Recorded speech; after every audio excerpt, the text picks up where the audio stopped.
அதை யாரும் மாற்ற முடியாது. దానిని ఎవరును మార్చలేరు. యేసు ఆనైనాల్ ఆచార్యరానారు. యేసు ప్రభు ప్రమాణపూర్వకముగా యాజకుడిగా మారాను. 7వ అధికారத்தில் படிக்கும் பொழுது 7వ అధ్యాయంలో చదువుతున్నా. 7వ అధికారం హెబ్రీయులకు రాసిన పత్రిక 7వ అధ్యాయము 20వ వచనం 20వ వాక్యము. మరియు ప్రమాణము లేకుండా యేసు యాజకుడు కాలేదు గనుక ఆయన మరి శ్రేష్టమైన నిబంధనకు పూట కాపాయెను. వారైతే ప్రమాణము లేకుండా యాజకులగుదురు గాని ఈయన నీవు నిరంతరము యాజకుడవై ఉన్నావని ప్రభువు ప్రమాణము చేసెను. యేసుவை பற்றி இந்த வசனம் சொல்லப்பட்டிருக்கிறது. యేసు ప్రభుని గురించి ఈ వాక్యం చెప్పబడి ఉన్నది. மெல்கிசதேக்கின் முறைமையின்படியாக என்றென்றைக்கும் நீர் ஆசாரியராய் இருக்கிறீர் என்று கர்த்தர் ஆணையிட்டார். మెల్కిసెదెకి క్రమము చొప్పున మీరు నిరంతరము యాజకుడివై ఉండు అని దేవుడు ప్రభువు ఆయన ప్రమాణము చేసి ఉన్నారు. அதை யாருமே மாற்ற முடியாது. దానిని ఎవరును మార్చలేరు. இது இயேசுவுக்கு மட்டுமல்ல, యేసు ప్రభుకు మాత్రమే కాదు, மெல்கிசதேக்கின் முறைமையின்படியில் வருகிற ஒவ்வொரு ஊழியருக்கும் இந்த ஆணை சொந்தமானதா இருக்கிறது. మెల్కిసెదెకి క్రమము చొప్పున వచ్చుచున్న ప్రతి సేవకులకును ఈ ప్రమాణము వారికి చెందినది, సొంతమైనది. தேவன் ஆணையிட்டு கொடுக்கிறார். దేవుడు ప్రమాణము చేసి ఇచ్చుచున్నారు. ஒரு வீடு ரெஜிஸ்டர் பண்ணி கொடுக்கிறார்கள். ఒక ఇల్లుని రిజిస్టర్ చేసి ఇస్తున్నారు. ஒரு கார் ரெஜிஸ்டர் பண்ணி கொடுக்கிறார்கள். ఒక కారుని రిజిస్టర్ చేసి ఇస్తున్నారు.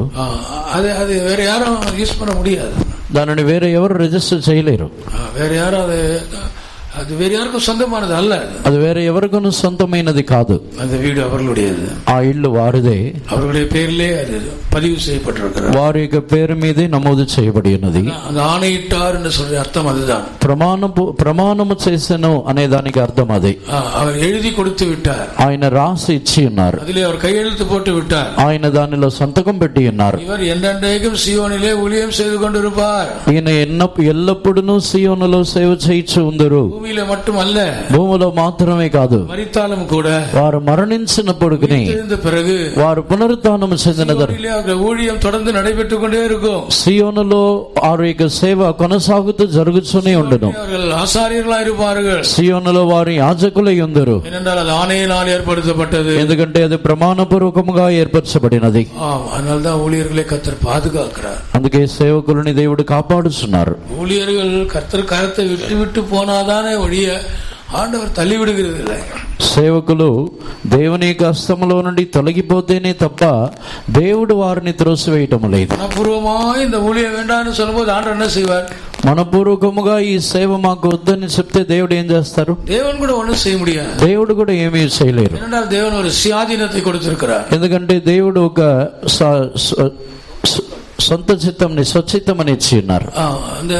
அந்த சுயாதீனம் அவனுக்கு இருக்கிறது. ஊழியம் செய்யலாம், ஊழியத்துட்டு போகலாம். వారుగా స్వతంత్రం ఉంది.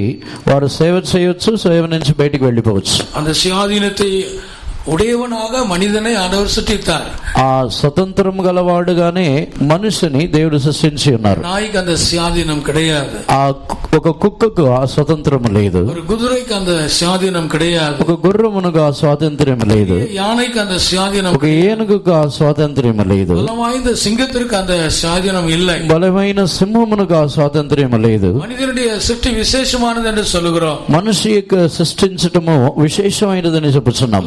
எல்லா సృష్టిகளை பார்க்கல మనిదனுடைய సృష్టి విశేషமானது. లోకములో ఉన్న అన్ని సృష్టి కంటే మనుషుల యొక్క సృష్టి విశేషమైనది. ఏం தெரியுமா? ఎందుకు తెలుసా? அவனுக்கு சுயாதீனம் இருக்கிறது. అతనికి స్వాతంత్ర్యం ఉన్నది. நன்மையை அவன் தெரிந்து கொள்ள முடியும். మేలైన వాటిని తాను ఏర్పరచుకొనగలడు. தீமையை அவன் தெரிந்து கொள்ள முடியும். కీడుని కూడా తెలుసుకొనగలడు. பரலோகத்துக்கும் அவன் போக முடியும். పరలోకమునకు తాను వెళ్ళగలడు. నరకத்துக்கும் அவன் போக முடியும். నరకమునకు తాను వెళ్ళగలడు. యేసుவை அவன் தெரிந்து கொள்ள முடியும். యేసు ప్రభుని తాను తెలుసుకొనగలడు. அவன் தெரிந்து கொள்ள முடியும். లోకముని కూడా తాను తెలుసుకోవచ్చు. அவன் கையில் இருக்கிறது. స్వతంత్రము తన చేతిలో ఉంది. அவர்களாக ஆண்டவர் வேண்டாம், ஊழியம் வேண்டாம் என்று சொல்லி அவர்கள் போகும்போது ஆண்டவர் ஒன்றும் செய்ய முடியாது. వారికి వారే దేవుడు వద్దు, సేవ వద్దు అని చెప్పి వెళ్ళిపోయినప్పుడు దేవుడు ఏమీ చేయలేరు.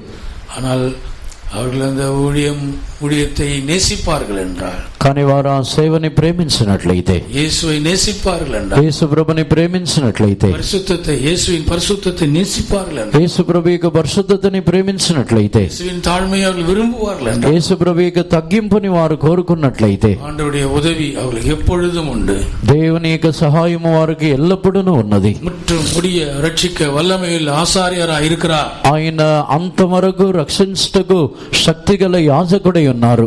அதனால ஊழியர்கள் தோல்விகள் வந்தாலும், பலவீனங்கள் வந்தாலும், கஷ்டங்கள் வந்தாலும், பின்மாற்றம் வந்தாலும் ஆண்டவரே பாதத்தில் விழும்போது கிருபை கிடைக்கிறார். సేవకులు అందుకే ఎటువంటి కష్టములు, ఇబ్బందులు, వెనుకబడిపోయే అనుభవం వచ్చినను ప్రభువా అని దేవుని యొక్క పాదముల్లో పడుచున్నప్పుడు, வந்தாலும், అపజయములు వచ్చినను, பலவீனங்கள் வந்தாலும், బలహీనతలు వచ్చినను ஆண்டவர் பாதத்தில் வந்து விழும்பொழுது, దేవుని యొక్క పాదములు వచ్చి పడినప్పుడు கிருபை ஆண்டவர் கொடுத்து தூக்கி எடுக்கிறார். దేవుడు ఆ కృపని ఇచ్చి వారిని లేవనెత్తుచున్నారు. அந்த கிருபை அவர்களை நிலைநிறுத்துகிறது. ఆ కృప వారిని నిలబెట్టుచున్నది. நாம் கிருபையிலே நிலைநிற்கிறோம். మనము కృపలో నిలబడి ఉన్నాము. நாம் நிர்மூலமாகாது இருக்கிறத கிருபை.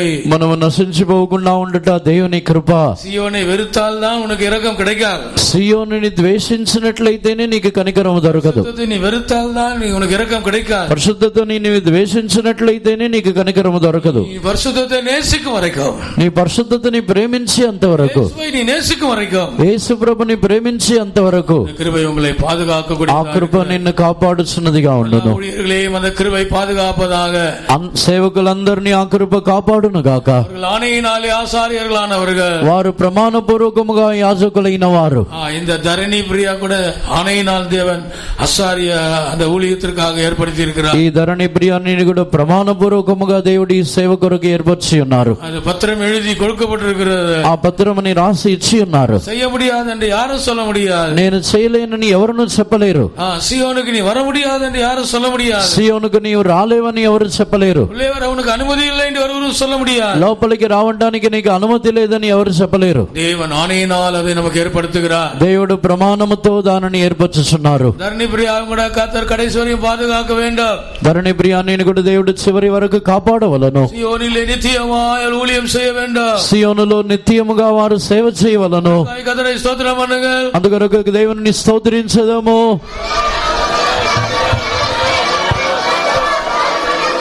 యొక్క శత్రువులు సిగ్గుపడి వారు వెనుకకు తిరుగుదురు. సియోனை யாரும் ஜெயிக்க முடியாது. సియోనుని ఎవరును జయించలేరు. సియోన్ என்றால் అభిషేకం பண்ணப்பட்ட ஊழியர்கள். సియోన్ అంటే అభిషేకింపబడిన సేవకులు. సియోన్ என்றால் పరిశుద్ధத்தை நேசிக்கிற ஊழியர்கள். సియోన్ అంటే పరిశుద్ధతని ప్రేమించే సేవకులు. సియోన్ என்றால் தாழ்மையை நேசிக்கிற ஊழியர்கள். సియోన్ అంటే దీనత్వముని ప్రేమించే సేవకులు. సియోన్ என்றால் இயேசுவை நேசிக்கிற ஊழியர்கள். సియోన్ అంటే యేసుని ప్రేమించే సేవకులు. அவர்களை ஜெயிக்க எந்த வல்லமையுமே இல்லை. వారిని జయించుటకు ఏ శక్తియు లేదు. సియోనిன் శత్రుக்கள் వెట్కి పిన్నిட்டு திரும்புவார்கள். సియోనిక శత్రువులు సిగ్గుపడి వెనుకకు తిరుగుదురు. సియోనుకు எப்பொழுதும் ஜெயமே உண்டாயிருக்கிறது. సియోనుకు ఎల్లప్పుడూ జయమే కలుగును. సియోనిன் శత్రుக்கள் వెట్కి పిన్నిட்டு திரும்புவார்கள். సియోనిక శత్రువులు సిగ్గుపడి వెనుకకు తిరుగుదురు. విశ్వాసికులు స్తోత్రం பண்ணுங்க. విశ్వసించే వారు స్తోత్రించదము. స్తోత్రం స్తోత్రం స్తోత్రం స్తోత్రం స్తోత్రం స్తోత్రం. హల్లెలూయా హల్లెలూయా హల్లెలూయా. స్తోత్రం స్తోత్రం స్తోత్రం. ஹல்லேலூயா ஹல்லேலூயா. இந்த வருஷத்திலே ஆண்டவர் அநேக ஊழியர்களை கர்த்தர் நமக்கு தந்தபடியினால் ஆண்டவருக்கு நாம் நன்றியுள்ளவர்களாக இருக்க வேண்டும். ఈ సంవత్సరంలో మనకు అనేక సేవకులను ఇచ్చి ఉన్నారు కాబట్టి మనం దేవునికి కృతజ్ఞత కలిగిన వారై ఉండాలి. కొంచెం ముందుకు రావచ్చు, వస్తానే ఉన్నారు. మీకు ముందు స్థలం ఉంటే ఒక అడుగు ముందుకు మీరు జరగవచ్చు. బ్రదర్స్ కూడా వస్తానే ఉంటారు. ఆఫీసులో ఈరోజు సండే కాదు కదా, ఆఫీస్కి వెళ్ళి ఉంటారు, ట్రాఫిక్లో ఉంటారు, వస్తానే ఉంటారు. ஆண்டவருடைய நாமத்திற்கு மகிமை உண்டாகட்டும். ప్రభు యొక్క నామమునకు మహిమ కలుగును గాక. దాండిలే நமக்கு అనేక ஊழியர்களை கர்த்தர் கிருபையாய் கொடுத்தார். ఈ సంవత్సరంలో దేవుడు కృపతో అనేక సేవకులని దేవుడు మనకిచ్చి ఉన్నారు. 17 సహోదరిகளை ఆండవర్ நமக்கு தந்தார். 17 మంది సహోదరులని దేవుడు మనకిచ్చి ఉన్నారు. 5 సహోదరుகளை கர்த்தர் நமக்கு தந்தார். 5 సహోదరులని దేవుడు మనకిచ్చి ఉన్నారు. மொத்தம் 22 பேர் இந்த ஆண்டிலே விஜயவாடா சென்டரிலே கர்த்தருடைய ஊழியத்திற்காக தங்களை ஒப்புவித்திருக்கிறார். మొత్తం 22 మంది ఈ సంవత్సరము విజయవాడ సెంటర్ నుండి దేవుని సేవ కొరకు వచ్చి ఉన్నారు. தமிழ்ல ஒரு பழமொழி சொல்வார்கள். తమిళ్లో ఒక సామెత చెప్తారు. யானை పసికి సోళపూరి கொடுத்தாங்களாம். ఏనుగు యొక్క ఆకలికి మొక్కజొన్న కంకులు ఇచ్చారంట. పాప్కార్న్ ఇస్తే ఏనుగు ఆకలి పోతుందా? పాప్కార్న్ ఇస్తే ఏనుగు యొక్క ఆకలి తీరిద్దా? அது மாதிரிதான் இருக்கு. 22 பேர் வந்தாலும் நமக்கு இன்னும் நிறைய ஊழியர்கள் வேண்டும். అలాగే 22 మంది వచ్చినా మనకి ఇంకా చాలా మంది సేవకులు కావాలి. நிறைய சபைகள் காலியா இருக்கிறது. చాలా సంఘాలు ఖాళీగా ఉన్నాయి. మున్సిపల్ కాలనీ ఖాళీగా இருக்கிறது. మున్సిపల్ కాలనీ ఖాళీగా ఉంది. அங்கே ஒரு பிரதர் வேணும், అక్కడ ఒక బ్రదర్ కావాలి. அங்கே 2 సిస్టర్ வேணும், అక్కడ 2 సిస్టర్స్ కావాలి. இப்படி நான் சொல்லிக்கொண்டே போவேன். ఇలా నేను చెప్పుకుంటూ వెళ్తాను. ఫైతం இருக்கிறது, ஊழியம் செய்ய ஆட்கள் இல்லை. ఫైతం ఉన్నది కానీ సేవ చేయడానికి మనుషులు లేరు. அறுவடை மிகுதி, కోత విస్తారముగా ఉన్నది. வேலையாட்களோ குறைவாக இருக்கிறார்கள். పనివారు కొద్దిగా ఉన్నారు. வேலையாட்களை அனுப்ப எஜமானை வேண்டிக் கொள்ளுங்கள். పనివారిని పంపించడానికి యజమానుడి వేడుకొనుడి. இந்த ஆண்டிலே நமக்கு 22 பேரை கொடுத்தபடியால் ஸ்தோத்திரம் பண்ணுங்கள். ఈ సంవత్సరంలో దేవుడు మనకి 22 మందిని ఇచ్చి ఉన్నారు కనుక స్తోత్రించదము. స్తోత్రం స్తోత్రం స్తోత్రం స్తోత్రం స్తోత్రం స్తోత్రం స్తోత్రం స్తోత్రం. Praise the Lord. స్తోత్రం స్తోత్రం స్తోత్రం స్తోత్రం. Praise the Lord. Hallelujah. Hallelujah. Hallelujah. స్తోత్రం స్తోత్రం స్తోత్రం స్తోత్రం స్తోత్రం స్తోత్రం. ఆమేన్. యెషయాவின் పుస్తకத்திற்கு நம்முடைய கவனத்தை திருப்பலாம். యెషయా గ్రంథమునకు మన యొక్క గమనమును తిరుపుదము. 56వ அதிகாரம் 56వ అధ్యాయము 4వ వచనத்திலிருந்து 7వ వచనం వరకు వాసిக்கலாம். 4వ వాక్యము నుండి 7వ వాక్యం వరకు చదువుకుందాం. నేను నియమించిన విశ్రాంతి దినములను ఆచరించుచు నాకిష్టమైన వాటిని కోరుకొనుచు నా నిబంధనను ఆధారము చేసుకొనుచున్న షండులను గూర్చి యెహోవా ఈలాగు సెలవిచ్చుచున్నాడు. నా ఇంటను నా ప్రాకారములలోనూ ఒక భాగమును వారికి ఇచ్చేదను. కొడుకులు కూతుళ్ళు అని అనిపించుకున్నట కంటే శ్రేష్టమైన పేరు వారికి పెట్టుచున్నాను. కొట్టివేయబడని నిత్యమైన పేరు వారికి పెట్టుచున్నాను. విశ్రాంతి దినమును అపవిత్రపరచకుండా ఆచరించుచు నా నిబంధనను ఆధారము చేసుకొనుచు యెహోవాకు దాసులై యెహోవా నామమును ప్రేమించుచు ఆయనకు పరిచర్య చేయవలనని ఆయన పక్షమున చేరు అన్యులను నా పరిశుద్ధ పర్వతమునకు తోడుకొని వచ్చేదను. నా ప్రార్థనా మందిరములో వారిని ఆనందింపజేసేదను. నా బలిపీఠం మీద వారు అర్పించు దహన బలులను నాకు అంగీకారములగును. నా మందిరము సమస్త జనులకు ప్రార్థనా మందిరం అనబడును. கர்த்தருடைய நாமத்திற்கு மகிமை உண்டாகட்டும். ప్రభువు యొక్క నామమునకు మహిమ కలుగును గాక. இங்கே அன்னகர்கள் என்று சொல்லப்பட்டிருக்கிறது. ఇక్కడ షండులు అని చెప్పుచున్నారు. இவர்கள் பரலோகத்திலே சிறந்த இடத்தில் இருப்பார்கள் என்று சொல்லப்பட்டிருக்கிறது. వీరు పరలోకములో ఒక శ్రేష్టమైన స్థానములో ఉందిరని చెప్పబడి ఉన్నది. என் உடன்படிக்கையை பற்றி கொள்ளுகிற அன்னகர்கள், నా నిబంధనని వారు చేతపట్టుచున్న షండులు. ஓய்வு நாட்களை ஆசரிக்கிற அன்னகர்கள், విశ్రాంతి దినముని ఆచరించుచున్న షండులు. எனக்கு ఇష్టமானவைகளை தெரிந்து கொள்ளுகிற அன்னகர்கள், నాకు ఇష్టమైన వాటిని ఏర్పరచుకొనుచున్న షండులు. அவர்களை என் ஆலயத்திலும் என் மதில்களுக்குள்ளும் குமாரருக்கும் குமாரத்திகளுக்கும் இடத்தை பார்க்கிலும் கீர்த்தியை பார்க்கிலும் உத்தமமான இடத்தை కీర్తియే నేను కొడుపేన్. వారిని నా ఆలయంలో నా ఇంటిలో కొడుకులు కుమార్తెలని వారి యొక్క పేరు కంటే ఒక శ్రేష్టమైన పేరుని స్థానమని ఇచ్చదును. 5వ వాక్యం చదవండి. నా ఇంటను నా ప్రాకారములలోనూ ఒక భాగమును వారికి ఇచ్చేదను. కొడుకులు కూతుళ్ళు అని అనిపించుకున్నట కంటే శ్రేష్టమైన పేరు వారికి పెట్టుచున్నాను. కొట్టివేయబడని నిత్యమైన పేరు వారికి పెట్టుచున్నాను. ఇంగ్లీష్ లో చదవండి 5వ వాక్యం. English with us.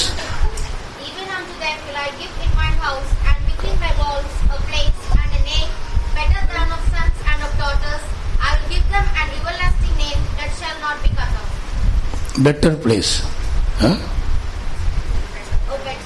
A name better than of sons and of daughters. ఒకసారి ఇక్కడ చదువు. even unto them will I give in mine house, and within my walls a place and a name better than of sons and of daughters.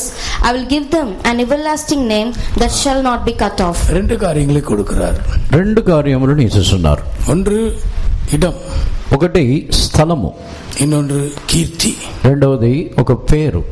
ஆண்டவருடைய நாமத்திற்கு மகிமை உண்டாகும். దేవుని యొక్క నామమునకు మహిమ కలుగును గాక. குமாரர் குமாரத்திகள் என்று சொல்லப்பட்டிருக்கிறார். కొడుకులు కుమార్తెలు కూతురులు అనే పేరు. இது సభையை காண்பிக்கிறது. ఇది సంఘముని బయలుపరుస్తున్నది. குமாரர் குமாரத்திகள் என்று అభిషేకం பெற்றவர்கள். కుమారులు కుమార్తెలు అని చెప్పినట్లయితే అభిషేకింపబడిన వారు. இவர்கள் புதிய எருசலேம் என்று சொல்லலாம். వీరిని నూతన యెరూషలేము అని చెప్పవచ్చు. ஆனால் இந்த அன்னகர்கள் அந்த புதிய எருசலேமிலே விசேஷமான இடத்தையும் விசேஷமான கீர்த்தியும் அவர்களுக்கு தேவன் கொடுக்கிறார். కానీ ఈ షండులకి ఆ నూతన యెరూషలేములో విశేషమైన స్థలముని విశేషమైన పేరుని వారికి ఇచ్చిస్తున్నారు. கர்த்தருடைய நாமத்திற்கு மகிமை உண்டாகட்டும். ప్రభువు యొక్క నామమునకు మహిమ కలుగును గాక. விசேஷமான இடம்தான் சியோன் என்று சொல்லுகிறோம். ఈ విశేషమైన స్థలమునే సియోన్ అని చెప్పుచున్నాం. అన్నగர்கள் విశేషமான இடமாகிய சியோனில் இருப்பார்கள். షండులు విశేషమైన స్థలమైన సియోనులో ఉందురు. மத்தேயு சுவிசேஷத்திலே இயேசு அன்னகர்களை பற்றி சொன்னார். మత్తయి సువార్తలో యేసు ప్రభు షండులని గురించి చెప్పి ఉన్నారు. 19వ அதிகாரம் 19వ అధ్యాయము 12వ వచనం 12వ వాక్యము. తల్లి గర్భము నుండి నపుంసకులుగా పుట్టినవారు కలరు, మనుషుల వలన నపుంసకులుగా చేయబడిన నపుంసకులను గలరు, పరలోక రాజ్యము నిమిత్తము తమను తామే నపుంసకులనుగా చేసుకున్న నపుంసకులను గలరు. ஆண்டவருடைய நாமத்திற்கு மகிமை உண்டாகட்டும். ప్రభువు యొక్క నామమునకు మహిమ కలుగును గాక. அன்னகர்களுக்கு வம்ச வரலாறு இல்லை. ఈ నపుంసకులకి వంశావళి లేదు, இவர்களுக்கு சந்ததி இல்லை, వీరికి సంతతి లేదు. இதில் 3 கூட்டத்தார் இருக்கிறார்கள். ఇందులో 3 గుంపులు గలవారు ఉన్నారు. ஒன்று பிறக்கும் போதே அவர்கள் సంతతి పిరపిక முடியாத అన్నగர்களாய் பிறக்கிறார்கள். ఒకటి వారు జన్మించబడినప్పుడే వేరే సంతానముని జన్మింప చేయలేని ఒక సండులుగా జన్మించబడుతున్నారు. தாயின் வயிற்றிலே இருக்கும்போதே அவர்கள் அன்னகர்கள். తల్లి కడుపులో ఉన్నప్పుడే వారు నపుంసకులు. அவர்கள் விவாக வாழ்க்கை அவர்களுக்கு செய்ய முடியாது. వారు వివాహ జీవితముని వారు చేయలేరు. கர்த்தருடைய நாமத்திற்கு மகிமை உண்டாகட்டும். ప్రభువు యొక్క నామమునకు మహిమ కలుగును గాక. விவாகம் பண்ணினாலும் அவர்களுக்கு பிள்ளைகள் இருக்காது. వివాహము చేసుకున్నను వారికి పిల్లలు ఉండరు. இது முதலாவது வகையான கூட்டத்தார். ఇది మొదటి గుంపు వారు. அவர்களுக்கு சந்ததி இல்லை, వీరికి సంతానము లేదు. கர்த்தருடைய நாமத்திற்கு மகிமை உண்டாகட்டும். ప్రభువు యొక్క నామమునకు మహిమ కలుగును గాక. இரண்டாவது ஒரு கூட்டத்தார் இருக்கிறார்கள். రెండవ గుంపు వారు ఉన్నారు. அவர்கள் மனுஷரால் அன்னகர்கள் ஆக்கப்பட்டவர்கள். వారు మనుషుల చేత నపుంసకులుగా చేయబడిన వారు. மருத்துவரால் அவர்கள் ஆபரேஷன் மூலமாக அப்படி செய்யப்படுகிறார்கள். వారు వైద్యుల చేత ఆపరేషన్స్ ద్వారా అలాగ చేయబడుతున్నారు. ஒரு ஆணுக்கும் அப்படி செய்யப்படுகிறது, ஒரு பெண்ணுக்கும் அப்படி செய்யப்படுகிறது. ఒక మగవాడుకును ఒక అమ్మాయికి కూడా అలాగ చేయించున్నారు. அதற்கப்புறம் அவர்கள் பிள்ளைகளை பெற்றுக்கொள்ள முடியாது. దానికి తర్వాత వారు పిల్లలని కనలేరు. அந்த ஆபரேஷனுக்கு முன்பாக அவர்கள் பிள்ளைகளை பெற்று இருக்கலாம். ఆపరేషన్ కు ముందు వారు పిల్లలని కని ఉండవచ్చు. அதற்கு பிறகு அவர்கள் பிள்ளைகளை பெறுவது இல்லை. దానికి తర్వాత వారు పిల్లలని వారు కనలేరు. பழைய நாட்களிலே, పాత కాలములో, ராஜாக்களின் நாட்களிலே, రాజుల యొక్క కాలములో அந்த ராஜ அரண்மனையிலே இருக்கிறதான பெண்களை பாதுகாக்கும்படியாக சிலருக்கு வேலை கொடுப்பார்கள். ఆ రాజు యొక్క అంతపురములో ఉన్న కన్యకలని కాపాడు నిమిత్తము కొందరికి ఈ పనిని ఇచ్చుదురు. அப்படிப்பட்டவர்கள் మనుషరాல் అన్నగர்கள் ఆకపడువాர்கள். అటువంటి వారు మనుషుల చేత నపుంసకులుగా చేయబడుదురు. கர்த்தருடைய பரிசுத்த நாமத்திற்கு மகிமை உண்டாகட்டும். ప్రభువు యొక్క పరిశుద్ధ నామమునకు మహిమ కలుగును గాక. இரண்டாவது கூட்டத்தார் మనుషరాல் மருத்துவரால் அப்படி ఆకపట్టవர்கள். రెండవ గుంపు వారు మనుషుల చేత వైద్యుల చేత అలాగూ చేయబడిన వారు. மூன்றாவது ஒரு கூட்டத்தார் இருக்கிறார்கள். మూడవ గుంపు వారు ఉన్నారు. அவர்கள் பரலோகத்தின் ராஜ்யத்தின் நிமித்தமாக வம்ச வரலாறு இல்லாதவர்களாய் மரிக்கிறார்கள். వారు పరలోక రాజ్యం నిమిత్తము వంశావళి లేని వారుగా వారు మరణించుచున్నారు. அவர்களுக்கு விவாகம் செய்ய முடியும், వారు వివాహము చేసుకోగలరు, அவர்கள் குடும்பம் நடத்த முடியும், వారు కుటుంబ జీవితముని జరిపించగలరు, அவர்கள் பிள்ளைகளை பெற்றெடுக்க முடியும். వారు పిల్లలు కనగలరు. அவர்கள் சரீரத்தில் எல்லா தகுதியும் இருக்கிறது. వారి యొక్క శరీరంలో అన్ని అర్హతలు ఉన్నాయి. ஆனாலும் அந்த குடும்ப வாழ்க்கையை அவர்கள் செய்ய முடியாது, வேண்டாம் என்று அவர்கள் பிரதிஷ்டை உள்ளவர்களாய் மாறுகிறார்கள். కానీ ఆ కుటుంబ జీవితముని వారు వద్దని వారు ప్రతిష్ట గలవారుగా మారుచున్నారు. அந்த தீர்மானத்திலே அவர்கள் கடைசி வரை உண்மையாக இருந்தால் அவர்கள் தான் சியோன் என்று அழைக்கப்படுகிறார்கள். ఆ తీర్మానములో చివరి వరకు వారు నమ్మకముగా ఉన్నట్లయితే వారే సియోన్ అని పిలువబడుచున్నారు. கர்த்தருடைய நாமத்திற்கு மகிமை உண்டாகட்டும். ప్రభువు యొక్క పరిశుద్ధ నామమునకు మహిమ కలుగును గాక. அவர்களுக்கு மனைவி இல்லை, వారికి భార్య లేదు, அவர்களுக்கு புருஷன் இல்லை, వారికి భర్త లేడు, அவர்களுக்கு பிள்ளைகள் இல்லை, వారికి పిల్లలు లేరు, அவர்களுக்கு வம்ச வரலாறு இல்லை, వారికి వంశావళి లేదు. இதுதான் மெல்கிசேதேக்கின் முறைமையின்படியான ஊழியம் என்று வேதம் சொல்லுகிறது. ఇదే మెల్కీసెదెకీకి క్రమము చెప్పిన సేవ అని పరిశుద్ధ గ్రంథము చెప్పుచున్నది. இந்த అన్నగர்கள் மெல்கிசேதேக்கின் முறைமையின்படியான ஆசாரியர்கள் என்று அழைக்கப்படுகிறார்கள். వీరు మెల్కీసెదెకీకి క్రమము చెప్పిన ఉన్న యాజకులని పిలువబడుచున్నారు. அவர்கள் அன்னக ஜீவியத்துக்கு தங்களை ஒப்புக் கொடுக்கிறபடியினால் వీరు ఈ నపుంసకుల యొక్క జీవితమునకు అప్పగించుకున్నందున இவர்களுக்கு பிள்ளைகள் கிடையாது, వీరికి పిల్లలు లేరు, குடும்பம் கிடையாது, కుటుంబము లేదు, கல்யாணம் கிடையாது. పెళ్లి లేదు. கர்த்தருடைய நாமத்திற்கு மகிமை உண்டாகட்டும். ప్రభువు యొక్క నామమునకు మహిమ కలుగును గాక. மெல்கிசேதேக்கின் முறைமையின்படியான ஊழியம் என்றால் என்ன? మెల్కీసెదెకీ యొక్క క్రమము చెప్పిన ఉన్న సేవ అంటే ఏమిటి? ஆரோனின் முறைமைக்கும் மெல்கிசேதேக்கின் முறைமைக்கும் வித்தியாசம் இருக்கிறது. అహరోని యొక్క క్రమమునకును మెల్కీసెదెకీ యొక్క క్రమమునకును వ్యత్యాసం ఉన్నది. பழைய ஏற்பாட்டு காலத்திலே ஆரோனின் முறைமை இருந்தது. పాత నిబంధన కాలములో అహరోని యొక్క క్రమం ఉన్నది.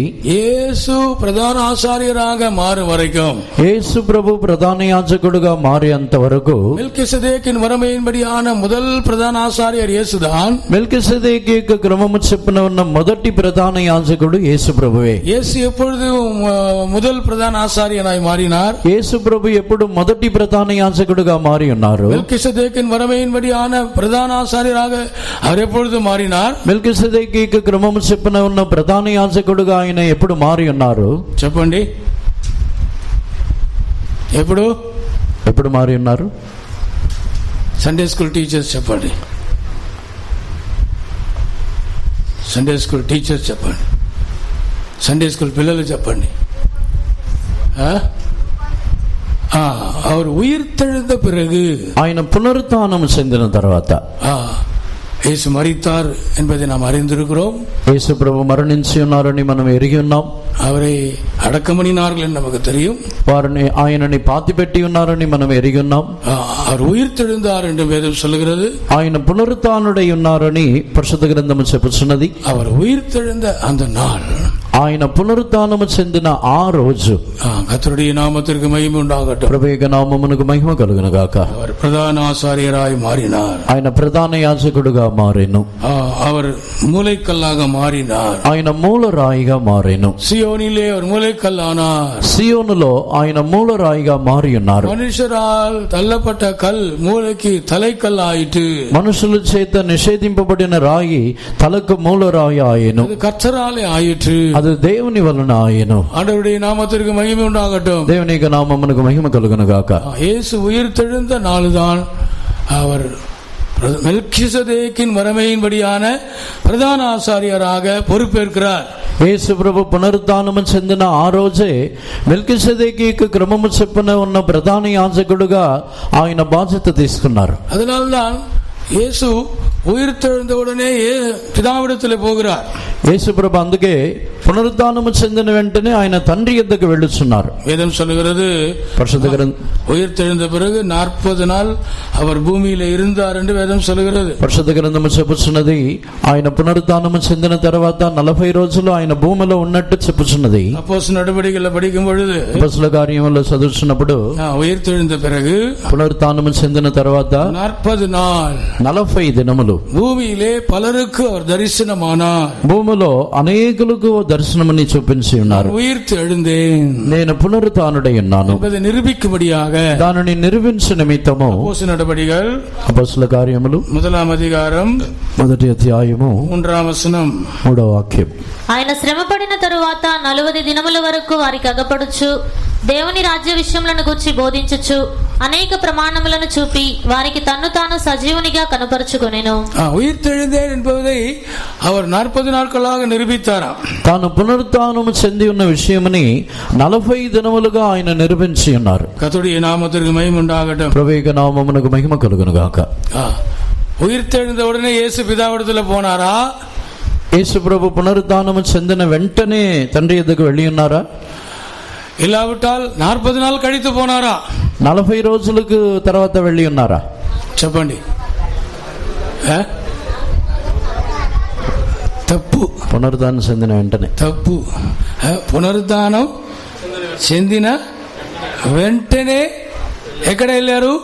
తండ్రి యొద్దకు. తండ్రి యొద్దకు వెళ్ళారు, దర్శించారు, అక్కడ అపాయింట్మెంట్ తీసుకున్నారు, ఆ తాళం తీసుకున్నారు, అధికారం తీసుకున్నారు, ఆ పోస్ట్. మళ్ళీ వచ్చేసారు, మళ్ళీ వచ్చారు. మళ్ళీ వచ్చి 40 రోజులు అందరికీ అగపడ్డారు. ஆண்டவருடைய நாமத்திற்கு மகிமை உண்டாகட்டும். ప్రభువు నామమునకు మహిమ కలుగును గాక. பாஸ்டர் எப்படி சொல்றீங்க பாஸ்டர்? ఎలా చెప్తారు పాస్టర్? బైబిల్లో இருக்குது, బైబిల్లో ఉంది. யோவான் சுவிசேஷத்தை நீ படிக்கும் பொழுது యోహాను సువార్తలో మనం చదివినప్పుడు 20ஆம் அதிகாரம் அப்படி சொல்லுகிறது. 20వ అధ్యాయంలో అలాగ చెప్పుచున్నది. உயிர்த்தெழுந்த இயேசுவை முதலாக பார்த்தவள் மரியாள் தான். పునరుత్థానుడైన యేసుని మొట్టమొదటిగా చూసినది మరియా.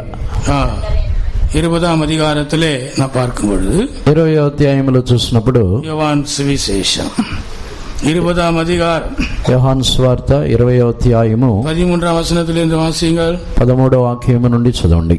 వారు అమ్మా ఎందుకు ఏడ్చుచున్నావని ఆమెను అడుగగా ఆమె నా ప్రభువును ఎవరో ఎత్తుకుని పోయిరి, ఆయనను ఎక్కడ ఉంచిరో నాకు తెలియలేదని చెప్పెను. ఆమె ఈ మాట చెప్పి వెనుక తట్టు తిరిగి యేసు నిలిచియుండుట చూచెను గాని ఆయన యేసు అని గుర్తుపట్టలేదు.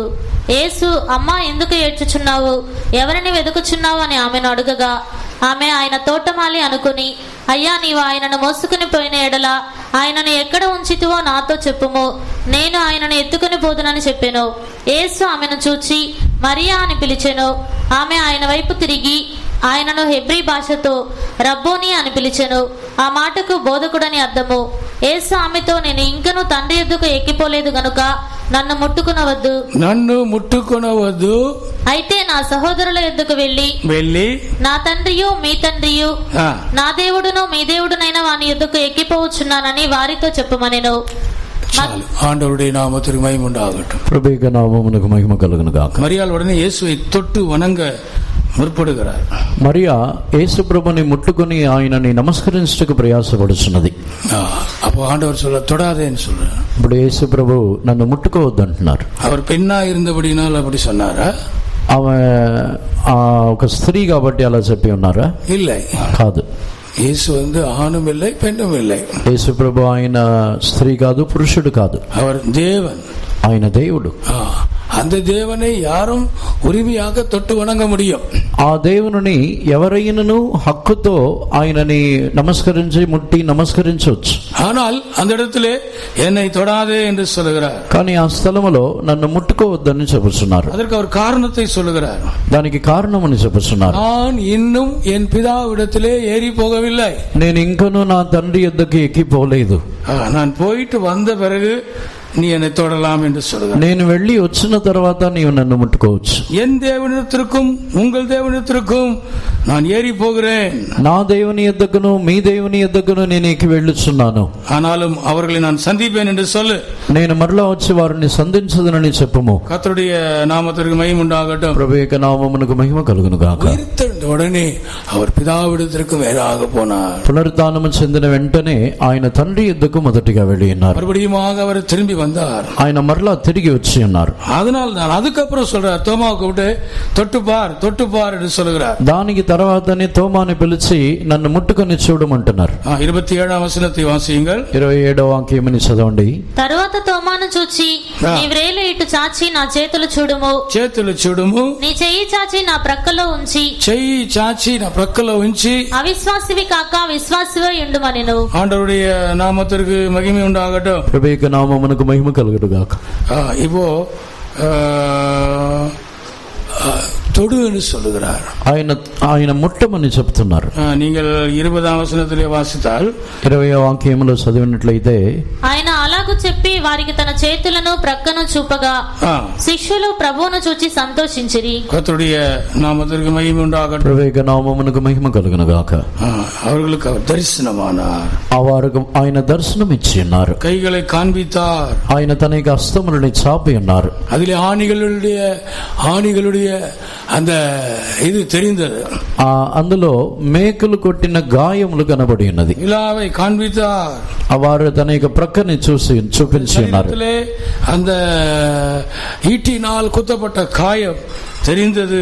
ఈటతో పొడవబడిన ఆ గాయము కనబడి ఉన్నది. கர்த்தருடைய பரிசுத்த நாமத்திற்கு மகிமை உண்டாகட்டும். ప్రభువు నామమునకు మహిమ కలుగును గాక.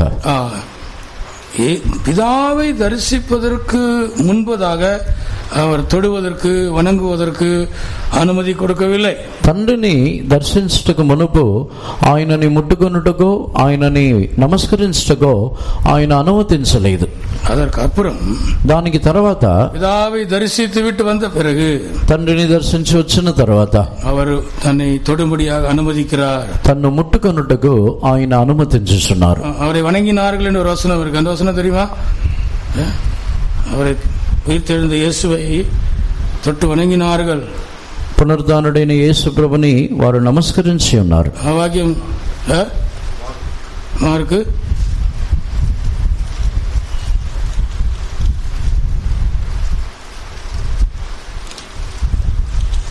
இருக்கா?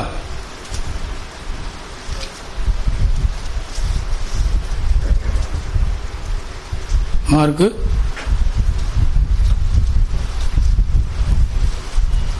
ஒரு வசனம் இருக்கு. அவரை வணங்கினார்கள், ఆయనని నమస్కరించిరి. உயிர்த்தெழுந்த இயேசுவை அவர் வணங்கினார்கள். పునరుద్ధానుడైన యేసు ప్రభుని నమస్కరించి ఉన్నారు.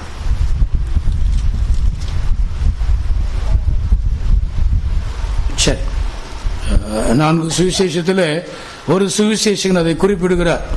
4 సువార్తలో ఒక సువార్తలో దానిని చెప్పుచున్నారు. ஆண்டவருடைய நாமத்திற்கு மகிமை உண்டாகட்டும். ప్రభువు నామమునకు మహిమ కలుగును గాక. பிரதான ஆசாரியன் மகாபரிசுத்த ஸ்தலத்திலே வருஷத்திலே 2 தினம் போகிறான்.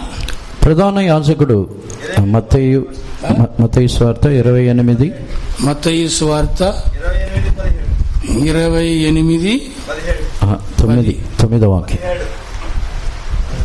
17 9వ వాక్యంలో సరే 17 16 17 చదవండి.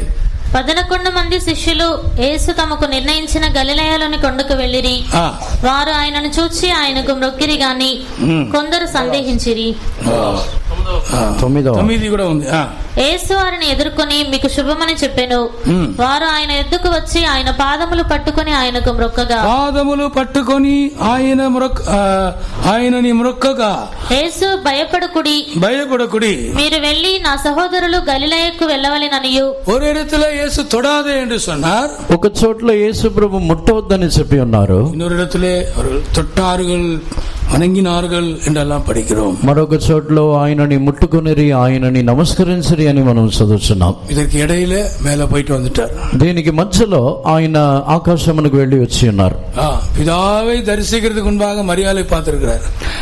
తండ్రిని దర్శించడానికి ముందే యేసు ప్రభు మరియాని చూసి ఉన్నారు. பிதாவை பார்த்துட்டு வந்தவர் சீசர்களை பார்த்தார். తండ్రిని దర్శించి వచ్చిన తర్వాతనే శిష్యుల్ని చూశారు. உண்மையாகவே அந்த மரியாள் விசேஷமான ஒரு ஸ்திரீ தான். నిజముగా మరియా ఒక విశేషమైన స్త్రీ. பிதாவை சந்திப்பதற்கு முன்பதாகவே அவளை இயேசுவை சந்திக்கிற வாக்கியம் அந்த மரியாளுக்கு கிடைத்தது. తండ్రిని దర్శించడానికి మునుపే మరియాని దర్శించే ఒక ధన్యత ఆమెకు దొరికి ఉన్నది. கர்த்தருடைய நாமத்திற்கு மகிமை உண்டாகட்டும். ప్రభువు నామమునకు మహిమ కలుగును గాక. உயிர்த்தெழுந்த பின்பு அவர் 2 தடவை பிதாவிட்ட போனார். యేసు ప్రభు పునరుత్థానము చెందిన తర్వాత 2 సార్లు తండ్రి ఎదుకు వెళ్ళి ఉన్నారు. பழைய ஏற்பாட்டிலே ஆசாரியன் 2 தடவை போவான். పాత నిబంధన కాలంలో ఒక యాజకుడు 2 సార్లు వెళ్తాడు. வருஷத்திலே ஒரு நாள், సంవత్సరములో ఒక రోజు 2 முறை அவன் போக வேண்டும். 2 మార్లు తాను అతి పరిశుద్ధమైన స్థలమునకు వెళ్ళాలి. தனக்காக அவன் போக வேண்டும். ఒకటి తన కొరకు తాను వెళ్ళాలి. இரண்டாவது அவன் ஜனங்களுக்காக போவான். రెండవది జనుల నిమిత్తము తాను వెళ్ళాలి. இயேசு முதல்ல போனது தான் ஒரு பரிசுத்தர் என்பதை நிரூபிக்கும்படியாக போனார். యేసు మొదటిగా వెళ్ళినది తాను ఒక పరిశుద్ధుడనే విషయమని ఆయన రూఢిపరచుటకు వెళ్ళి ఉన్నారు. கர்த்தருடைய நாமத்திற்கு மகிமை உண்டாகட்டும். ప్రభువు నామమునకు మహిమ కలుగును గాక. தாம் அங்கீகரிக்கும்படியாக తన్ను అంగీకరించిన నిమిత్తము அந்த மெல்கிசேதேக்கின் முறைமையின்படியான ஆசாரனை ஏற்றுக்கொள்ளப்படும்படியாக మెల్కిసెదెకు క్రమము చొప్పున ఉన్న యాజకుడుగా ఆయన అంగీకరించిన నిమిత్తము முதலாவது போனார். దాని కొరకు మొదటిగా ఆయన వెళ్ళి ఉన్నారు. இரண்டாவது எல்லாருக்கும் இந்த அங்கீகாரம் கிடைக்கும்படியாக, రెండవదిగా అందరికీ ఈ విధమైన అంగీకారం దొరుకు నిమిత్తము మనుషனும் அந்த సియోనుకు செல்லும்படியாக, ప్రతి మనుషుడు కూడా ఆ సియోనుకు వచ్చి చేరు నిమిత్తము, మనుషனும் அந்த புதிய எருசலேமுக்கு செல்லும்படியாக, ప్రతి మనుషుడు కూడా నూతన యెరూషలేమునకు వచ్చి చేరు నిమిత్తము.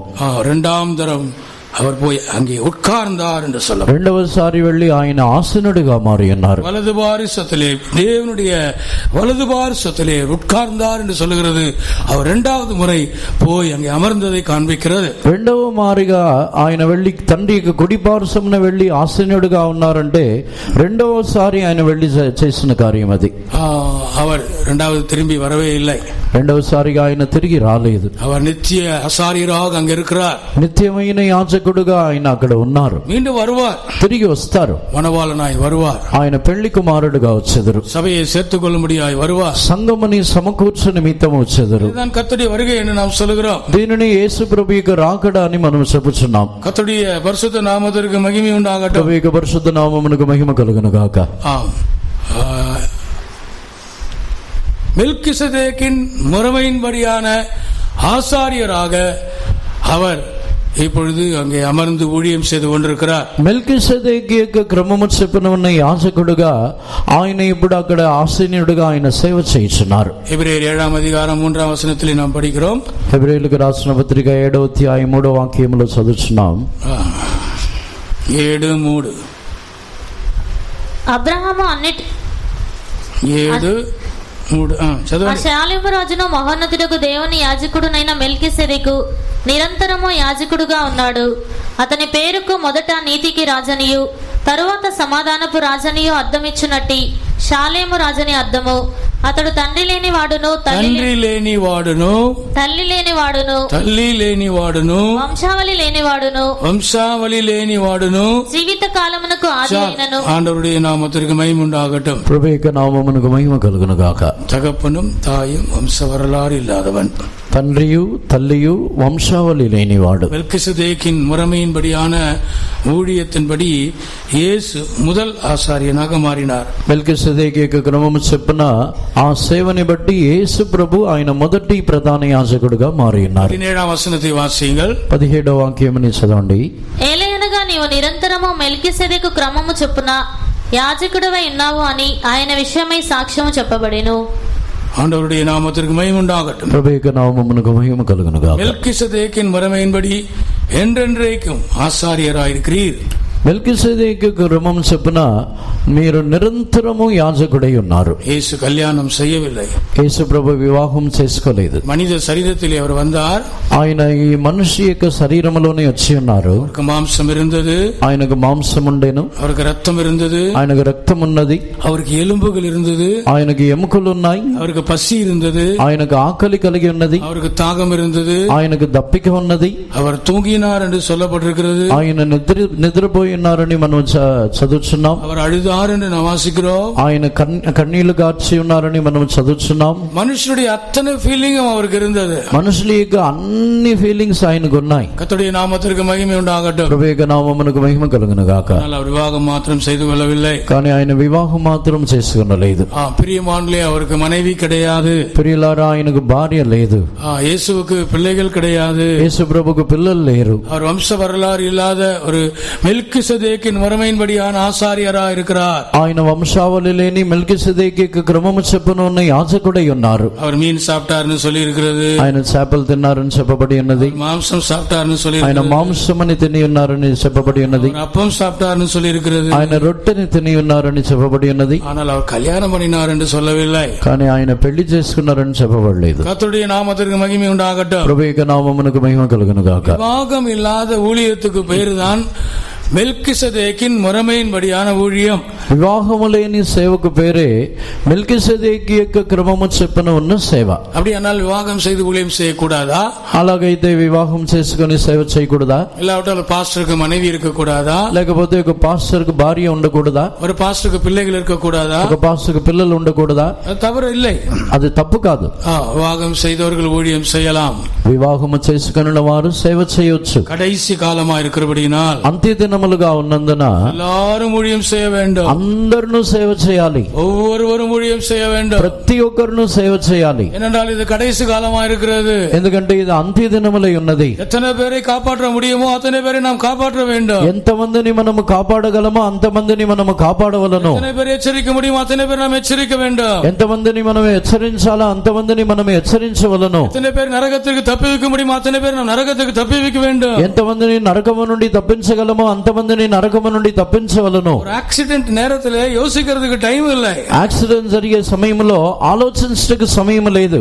ஒரு ட்ரெயின் ஆக்சிடென்ட் வைத்துக் கொள்ளுங்கள். ఒక ట్రైన్ యాక్సిడెంట్ అనుకోండి. ஒரு கப்பல் கடலிலே ஆக்சிடென்ட் ஆகிவிட்டது வைத்துக் ఒక கொள்ளுங்கள். ఓడ సముద్రంలో యాక్సిడెంట్ అయింది అనుకోండి. ஒரு விமானம் அது ஆக்சிடென்ட் ஆகி சமுத்திரத்தில் விழுந்து விட்டது என்று எடுத்துக்கொள்ளுங்கள். ఒక ఫ్లైట్ యాక్సిడెంట్ అయి సముద్రంలో పడిపోయింది అనుకోండి. யோசிக்கிறதுக்கெல்லாம் நேரம் இல்லை. అప్పుడు ఆలోచించడానికి సమయం ఉండదు. லேட் ஆக ஆக செத்துக்கொண்டே இருப்பார்கள். ఆలస్యమయ్యే కొలది వారు మరణిస్తూ ఉంటారు. எவ்வளவு வேகமாய் போய் அவர்களை மீட்கிறோமோ அப்பொழுது அவர்கள் காப்பாற்றப்படுவார்கள். ఎంత వేగముగా వెళ్లి వారిని తప్పిస్తామో వారు కాపాడబడుదురు. அதுபடியினால் ஊழியத்துக்கு வருவதற்கு நீங்கள் தாமதிக்க கூடாது. అందుకే మీరు సేవకు వచ్చే విషయంలో ఆలస్యం చేయకూడదు. எவ்வளவு சீக்கிரமாய் நீங்கள் ஊழியத்துக்கு வர முடியுமோ அவ்வளவு சீக்கிரமாய் ஊழியத்துக்கு வந்து மற்றவர்களை நீங்கள் காப்பாற்ற கடமைப்பட்டிருக்கிறீர்கள். ఎంత త్వరగా మీరు సేవకు రావాలనో వచ్చి మీరు ఇతరులని కాపాడుటకు మీరు బాధ్యులై ఉన్నారు. கர்த்தருடைய பரிசுத்த நாமத்திற்கு மகிமை உண்டாகட்டும். ప్రభువు పరిశుద్ధ నామమునకు మహిమ కలుగును గాక. கடைசி காலம், ఇది అంత్య దినములు. எல்லாரும் ஊழியம் செய்ய வேண்டும். అందరూ సేవ చేయవలను. விவாகம் செய்தவர்கள் ஊழியம் செய்யலாம். వివాహము చేసుకున్న వారును సేవ చేయవచ్చు. விவாகம் இல்லாதவர்களும் ஊழியம் செய்யலாம். వివాహము లేని వారును సేవ చేయవచ్చు. விவாகம் செய்தவர்களுடைய ஊழியத்துக்கு பேர் ஆரோனின் முறைமை. వివాహము చేసుకున్న వారి యొక్క సేవకు పేరు అహరోను యొక్క క్రమము. ஆரோனுக்கு மனைவி இருந்தார்கள். అహరోనుకు భార్య ఉన్నది. பிள்ளைகள் இருந்தார்கள். పిల్లలు ఉన్నారు. அவர்களுக்கு குடும்பம் இருந்தது. వారికి కుటుంబం ఉన్నది. குடும்பத்தோடு தான் அந்த ஆரோன் ஊழியம் செய்து கொண்டிருந்தார். అహరోను కుటుంబముతోనే ఆ సేవని చేసి ఉన్నాడు. மோசே குடும்பத்தோடு ஊழியம் செய்து கொண்டிருந்தார். మోషే కుటుంబముతోనే సేవ చేసి ఉన్నాడు. பழைய ஏற்பாட்டு காலத்து ஆசாரியர்கள் குடும்பத்தோடு ஊழியம் செய்திருந்தார்கள். పాత నిబంధన కాలంలో ఉన్న యాజకులు కుటుంబముతో సేవ చేసి ఉన్నారు. பழைய ஏற்பாட்டு காலத்திலேயும் கூட சில நசரேயர்கள் சில தீர்க்கதரிசிகள் இருந்தார்கள். పాత నిబంధన కాలంలో కూడా కొంతమంది నాజరీయులు కొంతమంది ప్రవక్తలు ఉన్నారు. அவர்கள் விவாகம் செய்து கொள்ளவில்லை. వారు వివాహం చేసుకోలేదు. எலியா தீர்க்கதரிசி விவாகம் செய்து கொள்ளவில்லை. ఏలియా ప్రవక్త వివాహం చేసుకోలేదు. எலிசா தீர்க்கதரிசி விவாகம் செய்து கொள்ளவில்லை. ఎలిసా ప్రవక్త వివాహం చేసుకోలేదు. யோவான் ஸ்நானகன் அவன் விவாகம் செய்து கொள்ளவில்லை. బాప్తిసమిచ్చే యోహాను వివాహం చేసుకోలేదు. ஆண்டவருடைய பரிசுத்த நாமத்திற்கு மகிமை உண்டாகட்டும். ప్రభువు యొక్క పరిశుద్ధ నామమునకు మహిమ కలుగును గాక. வல்லமையான ஊழியத்தை அவர்கள் செய்தார்கள். శక్తిగల సేవని వారు చేసి ఉన్నారు. எழுப்புதலான ஊழியத்தை அவர்கள் செய்தார்கள். ఉజ్జీవమైన సేవని వారు చేసి ఉన్నారు. விவாகம் இல்லாத ஊழியம் செய்கிற ஊழியத்திற்கு பேர் மெல்கிசேதேக்கின் முறைமையின்படியான ஊழியம். వివాహము లేకుండా చేయించిన సేవకు పేరే మెల్కిసెదెకీ యొక్క క్రమము చెప్పున ఉన్న సేవ. இயேசுவின் சீஷர்கள் அவர்கள் விவாகம் செய்து கொள்ளவில்லை. యేసు ప్రభు యొక్క శిష్యులు కొందరు వివాహము చేసుకోలేదు. பேதுருவை தவிர పేతురు తప్ప மற்ற எல்லாரும் விவாகம் இல்லாதவர்களாக தான் இருந்தார்கள். మిగిలిన వారందరూ వివాహము లేని వారై ఉన్నారు. பவுல் விவாகம் செய்து கொள்ளவில்லை. పౌలు వివాహం చేసుకోలేదు. தீமோத்தி விவாகம் செய்து கொள்ளவில்லை. తిమోతి వివాహం చేసుకోలేదు. தீத்து விவாகம் செய்து கொள்ளவில்லை. తీతు వివాహం చేసుకోలేదు. எப்பாப்பிரா தீத்து விவாகம் செய்து கொள்ளவில்லை. ఎపఫ్రాతీతు కూడా వివాహం చేసుకోలేదు. இப்படி பரிசுத்த பவுலோடு சேர்ந்து ஊழியம் ஊழியம் செய்த அநேகர் அவர்கள் விவாகம் இல்லாதவர்களாக இருந்திருக்கிறார்கள். ఇలాగ పరిశుద్ధుడైన పౌలుతో కలిసి సేవ చేసిన అనేకులు వివాహము లేని వారే ఉన్నారు. கர்த்தருடைய நாமத்திற்கு மகிமை உண்டாகட்டும். ప్రభువు నామమునకు మహిమ కలుగును గాక. விவாகம் இல்லாத ஊழியத்திற்கு பேர்தான் மெல்கிசதேக்கின் முறைமையின்படியான ஊழியம். వివాహము లేని సేవకు పేరే మెల్కిసెదెకు యొక్క క్రమము చొప్పున ఉన్న సేవ. இந்த டிபிஎம் சபையின் விசேஷம் என்ன? ఈ టిపిఎం సంఘం యొక్క శ్రేష్టత ఏమిటి? இந்த டிபிஎம் சபைக்கும் மற்ற சபைக்கும் என்ன விசேஷம்? ఈ టిపిఎం సంఘమునకు ఇతర సంఘములకు ఉన్న విశేషం ఏమిటి? ஒரே பைபிள் தான். ఒకే బైబిలే. அவங்க கிட்ட இருக்கிற பைபிள், நம்ம கிட்ட இருக்கிற பைபிள் ஒரே பைபிள். వారి దగ్గర ఉన్న బైబిల్ మన దగ్గర ఉన్న బైబిల్ ఒకటే. அவர்களும் இயேசுவை தான் தொழுது கொள்கிறார்கள், நாமும் இயேசுவை தான் தொழுது கொள்கிறோம். వారు యేసుప్రభునే నమస్కరిస్తున్నారు, మనమును యేసుప్రభునే నమస్కరిస్తున్నాం. அவர்களும் அந்நிய பாஷை பேசுகிறார்கள், நாமும் அந்நிய பாஷை பேசுகிறோம். వారు అన్య భాషలు మాట్లాడుతున్నారు, మనమును అన్య భాషలు మాట్లాడుతున్నాం. பரிசுத்த நாமத்திற்கு மகிமை உண்டாவதாக. ప్రభువు పరిశుద్ధ నామమునకు మహిమ కలుగును గాక. ஒரே ஒரு வித்தியாசம், ఒకే ఒక వ్యత్యాసము. அவர்கள் ஆரோனின் முறையின்படி குடும்பத்தோடு ஊழியம் செய்து கொண்டிருக்கிறார்கள். వారు అహరోను యొక్క క్రమము చొప్పున కుటుంబముతో సేవ చేయుచున్నారు. இந்த சபையில் இருக்கிற ஊழியர்கள், ఈ సంఘములో ఉన్న సేవకులు, இந்த సభையில் இருக்கிற సహోదரர்கள் సహోదరిகள், ఈ సంఘములో ఉన్న సహోదరులు மெல்கிசதேக்கின் முறைமையின்படியான ஊழியத்தை செய்யும்படியான வெளிப்படுத்தலை கர்த்தர் கொடுத்திருக்கிறார். మెల్కిసెదెకు యొక్క క్రమము చొప్పున ఉన్న సేవని చేయుటకు ప్రకటననిచ్చి ఉన్నారు. ஆனபடி நான் விவாகம் செய்து கொள்ளவில்லை. అందుకే వారు వివాహం చేసుకోలేదు. பாஸ்டர் ஆனந்தராஜ் என்ற ஒரு பாஸ்டர் இருந்தார். పాస్టర్ ఆనందరాజు అనే ఒక పాస్టర్ ఉండేవారు. நிறைய பாட்டுகள் எல்லாம் கட்டுவார், అనేక పాటలని కట్టేవారు. மதுரையில் ஓட்டத்தை முடித்தார். మదురైలో ఆయన పరుగుని ముగించి ఉన్నారు. அவர் அடிக்கடி சொல்லுவார், ஊழியர் கூட்டத்தில் அடிக்கடி சொல்லுவார், ఆయన తరచుగా సేవకుల కూటములో చెప్పేవారు, ஒரு குருடனுக்கு கூட ஒரு மனைவி கிடைப்பாள். ఒక గుడ్డివాడుకు కూడా ఒక భార్య దొరుకుతుంది. ஆமா, அவனுக்கு கல்யாணம் ஆகுதா இல்லையா? గుడ్డివాడుకు పెళ్లి అవుతుందా లేదా? ஆகுது, అవుతుంది. ஒரு ஒரு ஒரு குஷ்டரோகி கூட கல்யாணம் ஆகிறது. ఒక కుష్ఠరోగి కూడా వివాహం జరుగుతుంది. அவனுக்கு கூட ஒரு மனைவி கிடைக்கிறாள். ఆయనకు కూడా ఒక భార్య దొరుకుతుంది. ஆண்டவருடைய நாமத்திற்கு மகிமை உண்டாகட்டும். ప్రభువు నామమునకు మహిమ కలుగును గాక. ஒரு 4 அடி, ஒரு 3 அடி தான் இருப்பான் ஒரு ஆள். ఒక వ్యక్తి 3-3.5 అడుగులు ఉంటాడు. இந்த டேபிளை விட ஹைட்டு கம்மி. ఈ టేబుల్ కంటే హైట్ తక్కువ ఉంటాడు. அவங்க அம்மா அவரை கூட்டு வந்தாங்க. వాళ్ళ అమ్మగారు అతన్ని తీసుకొచ్చారు. பாஸ்டர், என் பையன் பாஸ்டர். పాస్టర్ గారు, మా అబ్బాయి పాస్టర్ గారు. அந்த అమ్மா நல்லா இருக்காங்க, உயரமா நல்லா இருக்கிறாங்க.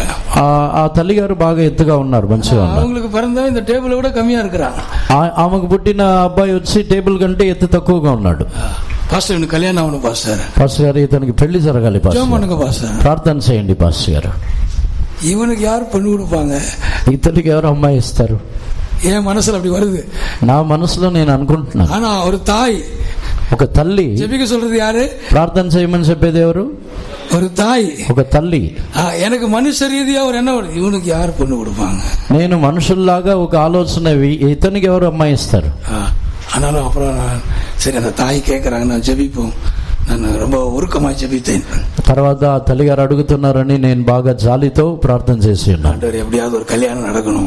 ప్రభువా, ఎలాగైనా ఒక వివాహం జరగాలి, ஒரு பொண்ணு கிடைக்கணும், ఒక అమ్మాయి దొరకాలి.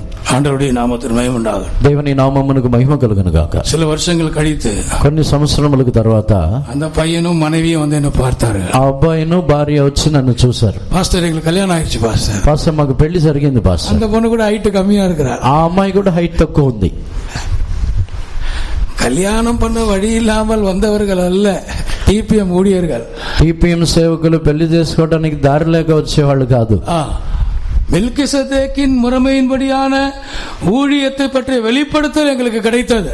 మెల్కిసెదెకు యొక్క క్రమము చొప్పున సేవ చేసిన ప్రకటన మాకు దొరికి ఉన్నది. அன்னகர்களாக இருக்கக்கூடியதான ஒரு விசேஷமான இடத்திலே விசேஷமான கீர்த்தியை பெற்றுக்கொள்ளக்கூடிய ஒரு ஊழியத்தை பற்றி ஒரு வெளிப்படுத்தல் எங்களுக்கு கிடைத்தது. నపుంసకులుగా ఉండుటకు, ఒక శ్రేష్టమైన స్థలములో ఉండుటకు, శ్రేష్టమైన పేరుని పొందుచున్న ఆ ప్రకటన మాకు దొరికి ఉన్నది. கர்த்தருடைய நாமத்திற்கு மகிமை உண்டாகட்டும். ప్రభువు నామమునకు మహిమ కలుగును గాక. இந்த மெல்கிசதேக்கின் முறைமை இல்லாமல் பூரணம் இல்லை. మెల్కిసెదెకు క్రమము లేకుండా సంపూర్ణత అనేది లేదు. సభై வருகைக்கு ஆயத்தப்படுத்தப்பட வேண்டுமானால், సంఘము యేసు ప్రభు యొక్క రాకడ కొరకు సిద్ధపరచబడవలనంటే இவர்கள் தேவையாக இருக்கிறார்கள். వీరు అవసరమై ఉన్నారు. பூரணத்தை, சபைக்கு அந்த பூரணத்தை கொண்டு செல்வதற்கு விவாகம் இல்லாமல் மெல்கிசதேக்கின் முறைமையின்படியான ஊழியர்கள் అవశ్యమాயிருக்கிறார்கள். సంఘమునకు ఆ సంపూర్ణతని తీసుకుని వెళ్ళు నిమిత్తము వివాహము లేకుండా మెల్కిసెదెకు యొక్క క్రమము చొప్పున సేవ చేయించిన సేవకులు అవసరమై ఉన్నారు. ஆரோனின் முறைமையிலே பூரணத்தை உண்டாக்க முடியவில்லை. అహరోని యొక్క క్రమములో సంపూర్ణతని కలుగ చేయలేకపోయి ఉన్నారు. ஏதோ அவர்கள் வியாதிகள் சுகமானது, ఏదో వారి యొక్క వ్యాధులు స్వస్థపరచబడి ఉన్నది, அவர்கள் ரட்சிக்கப்பட்டார்கள், వారు రక్షణ పొంది ఉన్నారు, அவர்கள் அபிஷேகம் பண்ணப்பட்டார்கள், వారు అభిషేకింపబడి ఉన్నారు, அவர்கள் இயேசுவை நேசித்தார்கள், వారు యేసు ప్రభువుని ప్రేమించి ఉన్నారు. ஆனால் அவர்கள் அந்த பூரணத்தை பெற்றுக்கொள்ள முடியவில்லை. కానీ వారు ఆ సంపూర్ణతని పొందలేకపోయి ఉన్నారు. நான் சொல்லவில்லை, నేను చెప్పటం లేదు, வசனம் அப்படி சொல்லுகிறது. వాక్యం ఆ విధముగా చెప్పుచున్నది. எபிரேயருக்கு నిருபతిని படிக்கும் பொழுது, ఎబ్రాయీయులకు రాసిన పత్రికలో చదివినప్పుడు 7వ అధికారం 7వ అధ్యాయము 11వ వచనத்தை వాసియంగల్. 11వ వాక్యముని చదవండి. ఆ లేవీయుల యాజకులై ఉండగా ప్రజలకు ధర్మశాస్త్రం ఇవ్వబడిన గనుక ఆ యాజకుల వలన సంపూర్ణ సిద్ధి కలిగిన ఎడల అహరోను క్రమములో చేరిన వాడని చెప్పబడక మెల్కీసెదెకు క్రమము చొప్పున వేరొక యాజకుడు రావాల్సిన అవసరమేమి? ఇదియుగాక இந்த ஆசாரிய முறைமையினாலே பூரணமாக்கப்படுதல் ఉండాకపడవిల్లై. ఆ యాజకత్వము ద్వారా సంపూర్ణత అనేది జరగలేదు. ஆனபடினால்தான் அந்த நிமித்தமே மெல்கிசதேக்கின் முறைமையின்படியான வேறொரு ஆசாரியர் எழுப்பப்பட்டார். అందు నిమిత్తమే మెల్కిసెదెకు క్రమము చొప్పున ఉన్న వేరే ఒక యాజకుడు ఆయన లేపబడి ఉన్నారు. ఒకసారి ఇక్కడ చదవండి, మరొకసారి చదవండి. ఆ లేవీయులు యాజకులై ఉండగా ప్రజలకు ధర్మశాస్త్రం ఇవ్వబడిన గనుక ఆ యాజకుల వలన సంపూర్ణ సిద్ధి కలిగిన ఎడల ఆ యాజకుల వలన సంపూర్ణ సిద్ధి కలిగిన ఎడల అహరోను క్రమములో చేరిన వాడని చెప్పబడక మెల్కీసెదెకు క్రమము చొప్పున చెప్పిన వేరొక యాజకుడు రావాల్సిన అవసరం ఏమి? పూర్ణం ఆవులే, అక్కడ పూర్ణత జరగలేదు. அவர்கள் அதை செய்ய முடியவில்லை. వారి వలన అది కాకపోయింది. கர்த்தருடைய நாமத்திற்கு மகிமை உண்டாகட்டும். ప్రభువు యొక్క నామమునకు మహిమ కలుగును గాక. பிரியமானவர்களே, ஆரோனின் முறைமையிலே பூரணம் இல்லை. ప్రియులారా, అహరోని యొక్క క్రమంలో సంపూర్ణత లేదు. ஆனபடியினால் ஆண்டவர் எல்லாவற்றையும் மாற்ற வேண்டி இருந்தது. అందు నిమిత్తమే దేవుడు అన్నిటినీ మార్చవలసి ఉన్నది. అసారియత్వத்தை மாற்றினார், యాజకత్వం అని మార్చి ఉన్నారు, న్యాయప్రమాణத்தை மாற்றினார், ధర్మశాస్త్రం అని మార్చి ఉన్నారు. 12వ వాక్యం చదవండి. 12వ వాక్యం చదవండి. ఇదియుగాక యాజకులు మార్చబడిన ఎడల అవశ్యముగా యాజక ధర్మము సహా మార్చబడును. అవశ్యము ధర్మశాస్త్రం కూడా మార్చబడాల్సి వస్తుంది. ఆండవరుடைய నామத்திற்கு மகிமை உண்டாகட்டும். ప్రభువు నామమునకు మహిమ కలుగును గాక. இப்பொழுது நம் நியாயப்பிரமாண காலத்தில் ஜீவிக்கிறவர்கள் அல்ல, ఇప్పుడు మనము ధర్మశాస్త్ర కాలములో జీవించే వారము కాము, நாம் கிருபையின் காலத்திலே ஜீவிக்கிறவர்கள், మనము కృపా కాలములో జీవించే వారము. கர்த்தருடைய பரிசுத்த நாமத்திற்கு மகிமை உண்டாகட்டும். ప్రభువు పరిశుద్ధ నామమునకు మహిమ కలుగును గాక. பிரியமான இந்த மெல்கிசதேக்கின் முறைமை என்பது పరిశుద్ధத்தை పற்றி பேசுகிறது. ఈ మెల్కిసెదెకు క్రమం అని చెప్పేది పరిశుద్ధతని గురించి మాట్లాడుతున్నది. వివాహం இல்லை என்றால் అర్థం என்ன? వివాహము లేదంటే అర్థం ఏమిటి? సంతతి இல்லை என்றால் అర్థం என்ன? సంతానము లేదంటే అర్థం ఏమిటి? அவருடைய எண்ணங்களிலேயும் கூட பரிசுத்தராக இருக்க வேண்டும். వారి యొక్క తలంపులలో కూడా వారు పరిశుద్ధులై ఉండవలను. பிரியமான எண்ணங்களிலேயும் கூட పాపం வரக்கூடாது. తలంపులలోనూ వారికి పాపము రాకూడదు. எண்ணத்திலேயே அவர்கள் ஜெயிக்க வேண்டும். వారి తలంపులలోనే దానిని జయించవలను. கர்த்தருடைய பரிசுத்த நாமத்திற்கு மகிமை உண்டாகட்டும். ప్రభువు పరిశుద్ధ నామమునకు మహిమ కలుగును గాక. பிசாசு முதல்ல டச் பண்றது மைண்ட் தான். అపవాది మొట్టమొదటిగా టచ్ చేసేది మనసునే. మనదిలే தான் முதல் யுத்தம் மனதிலே உண்டாகிறது. మనసులోనే మొదటి యుద్ధము కలుగుచున్నది. ஊழியக்காரனா இருக்கட்டும், விசுவாசியா இருக்கட்டும், సేవకులైనను విశ్వాసులైనను முதலாவது யுத்தம் மனதிலே வருகிறது. మొదటి యుద్ధము మనసులో వచ్చుచున్నది. அந்த மனதிலே வருகிற யுத்தத்திலே அவன் ஜெயிக்க வேண்டும். ఆ మనసులో వచ్చుచున్న యుద్ధముని ఆడు జయించవలను. எண்ணத்திலே முதலாவது அவன் ஜெயிக்க வேண்டும். తలంపులని జయించవలను. సినిమా பார்க்க வேண்டும் என்று எண்ணம் வருகிறது. సినిమా చూడాలని తలంపు వస్తుంది. బిర్యానీ సాப்பிட வேண்டும் என்று எண்ணம் வருகிறது. బిర్యానీ తినాలని తలంపు వస్తుంది. ஒயின் குடிக்க வேண்டும் என்று எண்ணம் வருகிறது. వైన్ తాగాలని తలంపు వస్తుంది. நல்ல எண்ணங்களும் வரலாம், கெட்ட எண்ணங்களும் வரலாம். మంచి తలంపులు రావచ్చు, చెడు తలంపులు రావచ్చు. நல்ல எண்ணங்களையும் ஜெயிக்க வேண்டும், கெட்ட எண்ணங்களையும் ஜெயிக்க வேண்டும். మంచి తలంపులని జయించాలి, చెడు తలంపులని జయించవలను. ஆண்டவருடைய நாமத்திற்கு மகிமை உண்டாகட்டும். ప్రభు యొక్క నామమునకు మహిమ కలుగును గాక. தேவ சித்தத்திற்குரிய எண்ணங்கள் மாத்திரமே நாம் செயல்படுத்த வேண்டும். దేవుని చిత్తమైన ఆ తలంపులని మాత్రమే మనము క్రియగా తీసుకునేది. எனக்கு ఇష్టமான எண்ணங்கள் இருக்கிறது, నాకు ఇష్టమైన తలంపులు ఉన్నాయి. பிசாசுக்கு இஷ்டமான எண்ணங்கள் இருக்கிறது, అపవాదికి ఇష్టమైన తలంపులు ఉన్నాయి. தேவனுக்கு இஷ்டமான எண்ணங்கள் இருக்கிறது. దేవునికి ఇష్టమైన తలంపులు ఉన్నాయి. இந்த எண்ணங்கள் நம்மோடு போராடுகிறது. ఈ తలంపులు మనతో పోరాడుచున్నాయి. அப்போ நான் தேவனுக்கு இஷ்டமான எண்ணங்களுக்கு என்னை ஒப்பு கொடுக்கிறேன். అలాగైతే నేను దేవునికి ఇష్టమైన తలంపులకు నేను అప్పగించుకునవలను. முதலாவது எண்ணங்களிலே வருகிற யுத்தங்களை நாம் ஜெயிக்க வேண்டாம். మొదటిగా మనం తలంపులలో వచ్చుచున్న యుద్ధములని మనం జయించవలను. அங்கே தோல்வி அடையும் பொழுது, అక్కడ అపజయం పొందినప్పుడు, எண்ணங்களிலே தோல்வி அடையும் பொழுது, అక్కడ అపజయం పొందినప్పుడు அது இரண்டாவது ஸ்டெப் இருதயத்துக்கு வருகிறது. అది రెండవదిగా హృదయమునకు వచ్చుచున్నది. அதை ஆசை என்று சொல்லலாம், దానిని ఆశ అని చెప్పొచ్చు. కోరిక, ఆశ, ఇష్టం చెప్పవచ్చు. కోరికలు, ఇష్టం అని చెప్పొచ్చు. ఆశయాగ మారుகிறது. ఆ తలంపులు కోరికలుగా మారుచున్నది. యుద్ధం வேற இடத்துக்கு வந்துருச்சு. ఆ యుద్ధం ఇప్పుడు వేరే చోటుకు వచ్చేసింది. మనదిలే நடந்து கொண்டிருந்த யுத்தம் இப்போது இருதயத்துக்கு வந்து விட்டது. మనసులో జరిగే యుద్ధము ఇప్పుడు హృదయమునకు వచ్చి ఉన్నది. இருதயத்திலே நாம் ஜெயிக்க வேண்டும். హృదయములో మనము జయం పొందవలను. அதைதான் வேதம் சொல்லுகிறது, கிறிஸ்துவினுடையவர்கள் தங்கள் ஆசை இச்சைகளை சிலுவையிலே అరైందిరుక్கிறார்கள். క్రీస్తుకు చెందిన వారు తమ యొక్క ఆశ ఇచ్చలన్నిటినీ సిలువ వేసి ఉన్నారు. శరీరத்தின் ఆశகள், శరీర ఇచ్చలు, கண்களின் இச்சைகள், నేత్ర ఆశలు, இதெல்லாம் நாம் ஒவ்வொரு நாளும் சிலுவையில் அறைய வேண்டும். వీటన్నిటిని ప్రతిరోజును సిలువ వేయవలను. ஒவ்வொரு நாளும் அவயவங்களை ஒப்பு கொடுக்க வேண்டும். ప్రతిరోజును మన యొక్క అవయవములను అప్పగించుకొనవలను. இருதயத்திலே ஒரு யுத்தம் நடக்கும். హృదయమునందు ఒక యుద్ధము జరుగును. ஒவ்வொரு நாளும் இந்த யுத்தத்தை நாம் ஜெயிக்க வேண்டும். ప్రతిరోజు నా యుద్ధమని జయించవలను. இந்த யுத்தம் எத்தனை வருஷம் இருக்கும்? ఈ యుద్ధం ఎన్ని సంవత్సరాలు ఉంటుంది? ట్రైనింగ్ వరకు இருக்கும். ట్రైనింగ్ వరకు ఉంటుంది. 2 సంవత్సరాలు. 2 సంవత్సరాలు తర్వాత ఉండదా? తర్వాత ఉంటది. తర్వాత కూడా ఉంటుంది. 10 సంవత్సరం అయినా ఉంటది. 10 సంవత్సరాలైనా ఉంటుంది. ఎల్డర్ అయిన తర్వాత కూడా ఉంటది. ఎల్డర్ అయిన తర్వాత కూడా ఉంటుంది. పాస్టర్ అయిన తర్వాత కూడా ఉంటది. పాస్టర్ అయిన తర్వాత కూడా ఉంటుంది. సెంటర్ పాస్ అయిన తర్వాత కూడా ఉంటది. సెంటర్ పాస్ అయిన తర్వాత కూడా ఉంటుంది. సెంటర్ పాస్ ఆయిటని சொல்லி தூங்க கூடாது. Centre pass అయిపోయాని నిద్రపోకూడదు. விழிப்பா இருக்க வேண்டும். మెలకువగా ఉండవలను. ఎన్నంగలిలే యుద్ధத்தை ஜெயிக்க வேண்டும். తలంపులలో యుద్ధముని జయించాలి. இருதயத்திலே வருகிற யுத்தத்தை ஜெயிக்க வேண்டும். హృదయములో యుద్ధముని జయించాలి. இருதயத்தில் வர யுத்தத்தை நீங்கள் தோற்று விட்டீர்கள் என்றால், హృదయములో వచ్చే యుద్ధములో ఓడిపోయినట్లయితే அப்புறம் அது சரீரத்திற்கு வந்துவிடும். దానికి తర్వాత శరీరమునకు వచ్చుచున్నది. சரீரம் தீட்டுப்பட்டு விடும். శరీరము అపవిత్రమవుచున్నది. தீட்டுப்பட்டவர்கள் சியோனுக்கு போக முடியாது. అపవిత్రులు సియోనుకు వెళ్ళలేరు. உங்கள் மனதிலே யுத்தம் வரும்போதே நீங்க ஜாக்கிரதையாக வேண்டும். మనస్సులో యుద్ధం వచ్చినప్పుడే మీరు జాగ్రత్త పడవలను. உபவாசம் எடுக்க வேண்டும். ఉపవాసము తీసుకోవాలి. கண்ணீர் விட வேண்டும். కన్నీళ్లు కార్చవలను. முழங்கால நிற்க வேண்டும். మోకాల మీద నిలబడవలను. பரிசுத்தத்திற்காக போராட வேண்டும். పరిశుద్ధత కొరకు పోరాడవలను. எண்ணத்துல வரும்போதே யுத்தம் பண்ண வேண்டும். తలంపులలో వచ్చినప్పుడే యుద్ధము చేయవలను. அது இருதயத்துக்கு வந்த பிறகு அது இன்னும் சீரியஸ் ஆயிடுச்சுன்னு தான் அர்த்தம். హృదయమునకు వచ్చినట్లయితే అది ఇంకా తీవ్రత కలిగి ఉన్నదని అర్థం.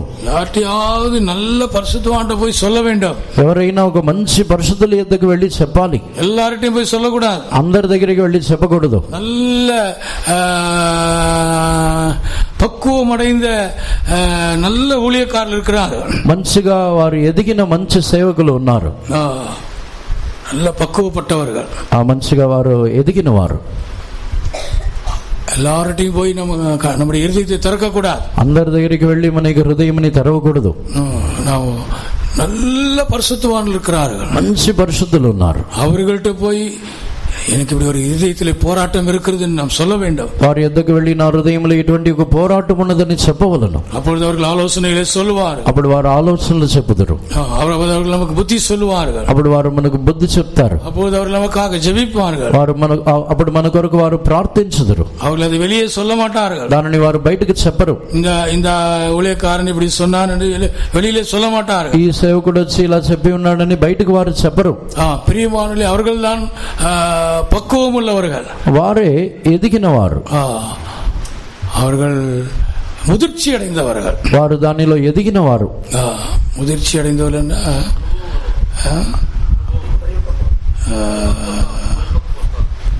முதிர்ச்சி அடைந்தவர்கள்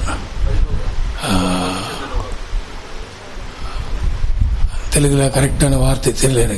తెలుగులో కరెక్ట్ అయిన మాట తెలియట్లేదు. ఆవికురి జీవితలే ముదిరిపోయినవారు. அவங்கள மாதிரி 75 80 స్పిరిచువల్ இருக்கணும். అమ్మచ్లాగా 78 75 80 సంవత్సరాల ఆ స్పిరిచువల్ లో ఉండాలి. அந்த వయసు పழுத்த పழం என்று சொல்வார்கள். అది మంచిగా పండిన పండు. அப்படிப்பட்டவர்கிட்ட போய் நம்முடைய இருதயத்தை நாம் திறக்கும் போது, అటువంటి వారి దగ్గరికి వెళ్ళి హృదయం తెరిచినప్పుడు ఆలోచన ఉండు, ఆలోచన ఉంటుంది. அவர்கள் புத்தி சொல்வார்கள், వారు బుద్ధి చెప్పుదురు, உதவி செய்வார்கள், సహాయం చేయుదురు, ஜெபிப்பார்கள், ప్రార్థన చేయుదురు, பாதுகாப்பார்கள், కాపాడుదురు, ஜெயம் கிடைக்கும், జయం దొరుకుచున్నది. ஆண்டவருடைய நாமத்தின் மகிமை உண்டாகட்டும். దేవుని యొక్క నామమునకు మహిమ కలుగును గాక. శరీరத்தை நாம் தீட்டுப்படாமல் பார்க்கலாம். శరీరముని మనం అపవిత్రపరచుకొనకుండా కాపాడుకొనవచ్చు. ధ్యానం பண்ணாம இருக்கிறது நல்ல விஷயம். వివాహం చేసుకోనకుండా ఉండటం విషయం కాదు. మోడీ కూడా కళ్యాణం ఆచి నాకు వైఫ్ ఇல்லாம தான் இருக்கிறார். మోడీ కూడా వివాహం జరిగింది కానీ భార్య లేకుండానే ఉన్నాడు. సియోన్ கிடைக்குமா? సియోన్ దొరికిద్దా? రాహుల్ గాంధీ కూడా కళ్యాణం பண்ணல.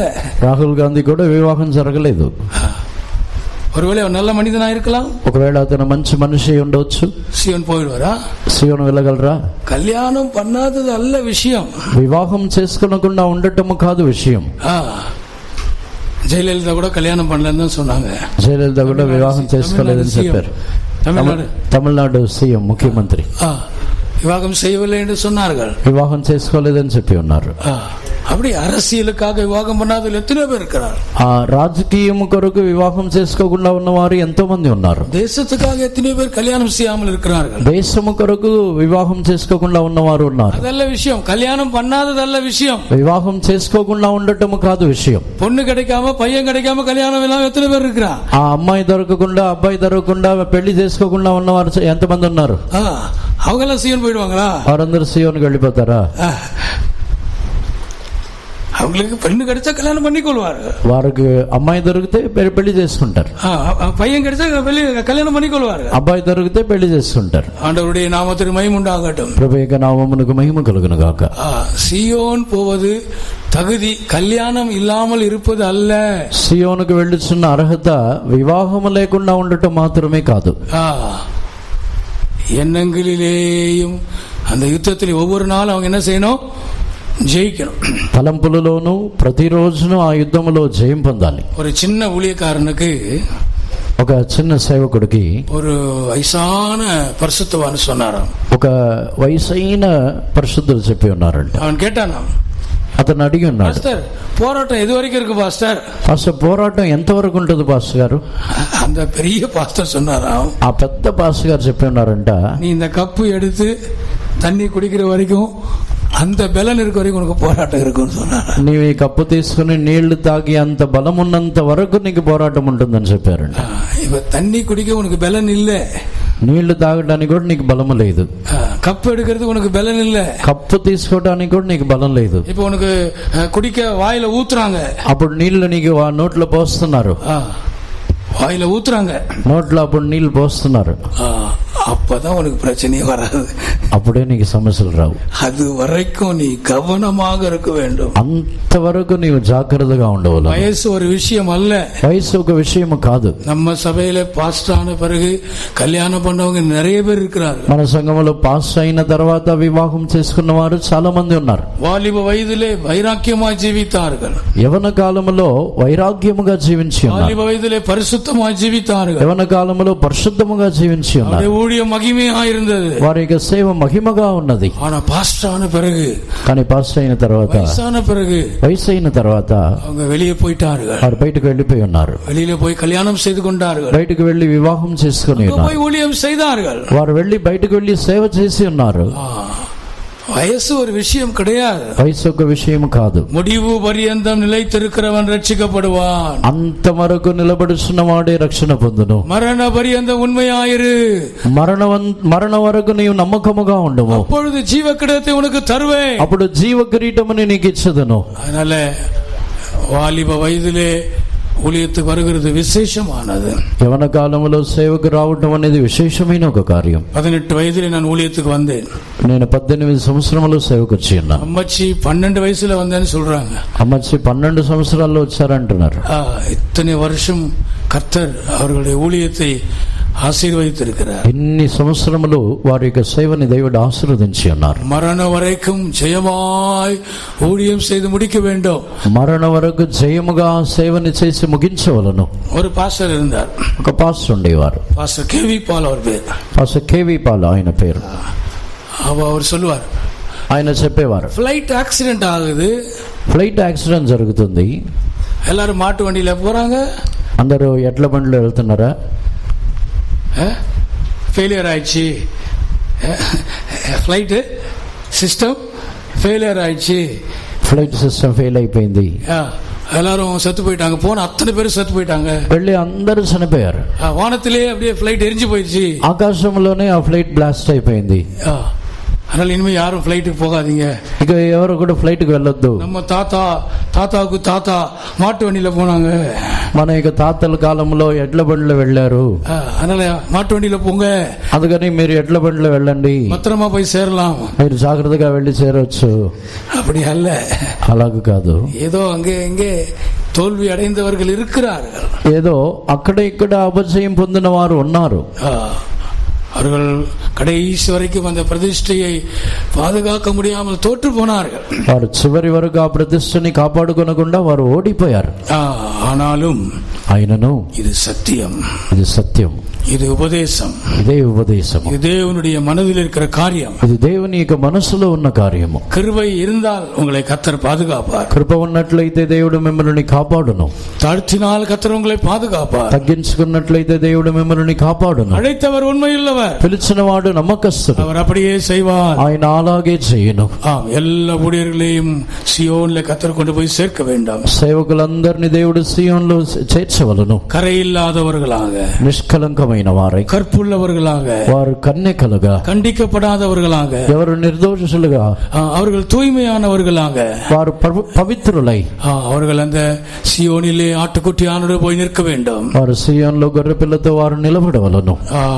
தரணி பிரியா கர்த்தர் அந்த கிருபை தர வேண்டும். ధరణి ప్రియాకు దేవుడు ఆ కృప ఇవ్వవలను. வார்த்தைகளை நான் முடிக்கிறேன், ఆ మాటలని ముగించుచున్నాను. கர்த்தர் ஆசீர்வதிக்க வேண்டும், దేవుడు ఆశీర్వదించవలను. நாம் எல்லாரும் தரணி பிரியாவுக்காக ஜெபிக்க போகிறோம். ఇప్పుడు మనం అందరం ధరణి ప్రియా కొరకు మనం ప్రార్థించబోతున్నాం. ஆண்டவரே, முடிவு பரியந்தம் நிலைத்திருக்க வேண்டும், ప్రభువా అంతవరకు కాపాడబడవలను, கடைசி வரைக்கும் அவள் ஜெயமாய் முடிக்க வேண்டும், చివరి వరకు జయముగా ముగించవలను, மகிமையான ஒரு முடிவு வேண்டும், మహిమగల ఒక ముగింపు కావాలి, சியோனிலே அவள் காணப்பட வேண்டும், సీయోనులో కనబడవలను, ஆட்டுக்குட்டியானவரோடு அவள் காணப்பட வேண்டும், గొర్రె పిల్లతో కనబడవలను, தன் சரீரத்தை கரைவிடாமல் பாதுகாக்க வேண்டும், తన యొక్క శరీరముని నిష్కలంకముగా కాపాడవలను, எல்லா சோதனையும் ஜெயிக்க வேண்டும், ప్రతి శోధనని జయించవలను, 144,000 ஒரு ஆளாக நிற்க வேண்டும், 1,44,000 మందిలో ఒక వ్యక్తిగా నిలబడవలను. கரங்களை உயர்த்துவோமாக, చేతులు పైకెత్తదము, கரங்களை உயர்த்துவோமாக, చేతులు పైకెత్తదము, கரங்களை உயர்த்துவோமாக,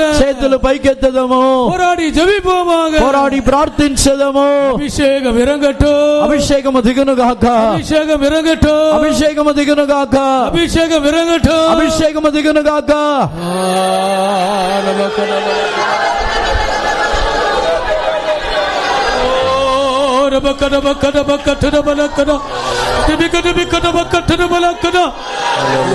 ధరణి కుమారి కొరకు ప్రార్థిస్తున్నాం ప్రభా. అయ్యా ధరణి కుమారి కొరకు ప్రార్థిస్తున్నామయ్యా. చివరి వరకు కాపాడుము తండ్రి. ఈ ప్రతిష్టలో, ఈ పరిశుద్ధ జీవితములో అయ్యా, ఈ నిబంధనలో చివరి వరకు ప్రభా నమ్మకంగా ఉండడానికి అయ్యా మీ కృపతో నింపండి, మీ అభిషేకంతో నింపండి. సియోనుని మీ శక్తిని పంపించు ప్రభా. పవిత్రాలుగా ఉండాలి ప్రభా. తలంపులో కూడా వచ్చిన శోధనలన్నీ జయించుటకు మీ విలువైన కృపను దయచేయండి ప్రభా. ఓరి బాలియా కట్టడా అమ్మా కదా కట్టడా తిడా కదా తిడా ఐ కదా తియా రిబాని కట్టడా అవి కదా కదా తి కదా కదా శుభిక కట్టడా ఐ కదా కట్టడా మానియా కట్టడా. అభిషేకించండి, అభిషేకించండి, అభిషేకించండి. మీ హస్తములో సమర్పిస్తున్నా అయ్యా. సియోనులో గొర్రె పిల్లతో 144,000 మందితో ఒక మనిషిగా ఉండాలి ప్రభా. సహాయం చేయండి. ఆ దిన వరకు భద్రపరచుకోండి, ఆ దిన వరకు భద్రపరచుకోండి. ఏ ఉద్దేశంతో ప్రభా ఈ బిడ్డని అయ్యా ఈ ఘనమైన సేవ కొరకు అభిషేకించున్నారో, ఏర్పరచుకున్నారో ఆ ఉద్దేశముని సంపూర్తిగా నెరవేర్చమని ప్రార్థిస్తున్నామయ్యా. కుటుంబముని ఆశీర్వదించండి ప్రభువా. తల్లి తండ్రిని ఆశీర్వదించండి ప్రభువా. ఓ సహోదరుని ఆశీర్వదించు ప్రభువా.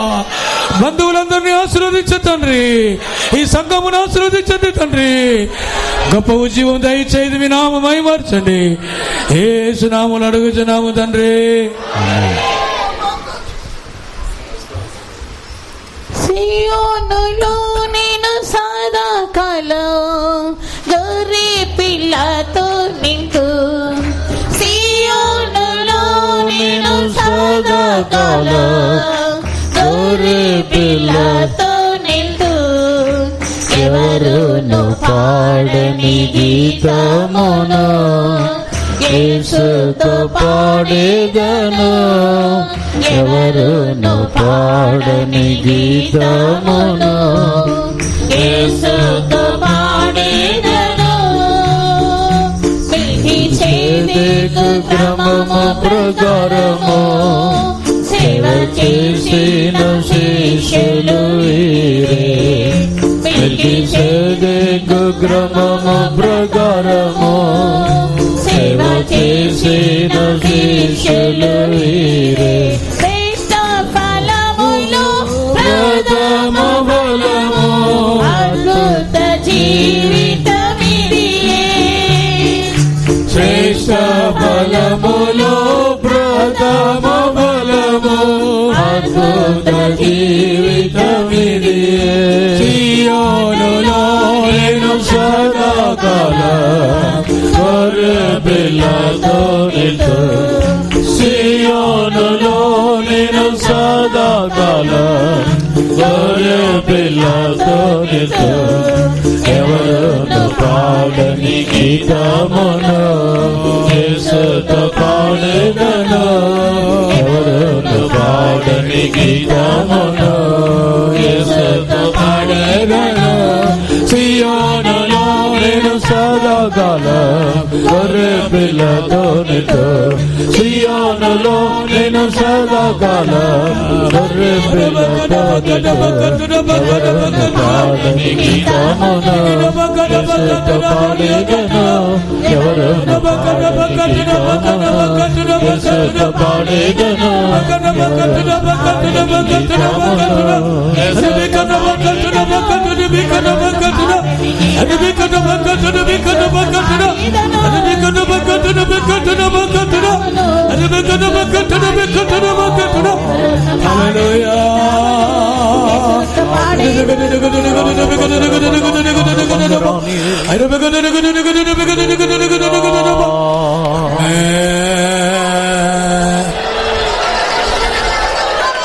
వైశాఖ్ రాజమండ్రి సభയെ కర్తరు ఆశీర్వదించ வேண்டும். రాజమండ్రి సంఘముని దేవుడు ఆశీర్వదించవలను.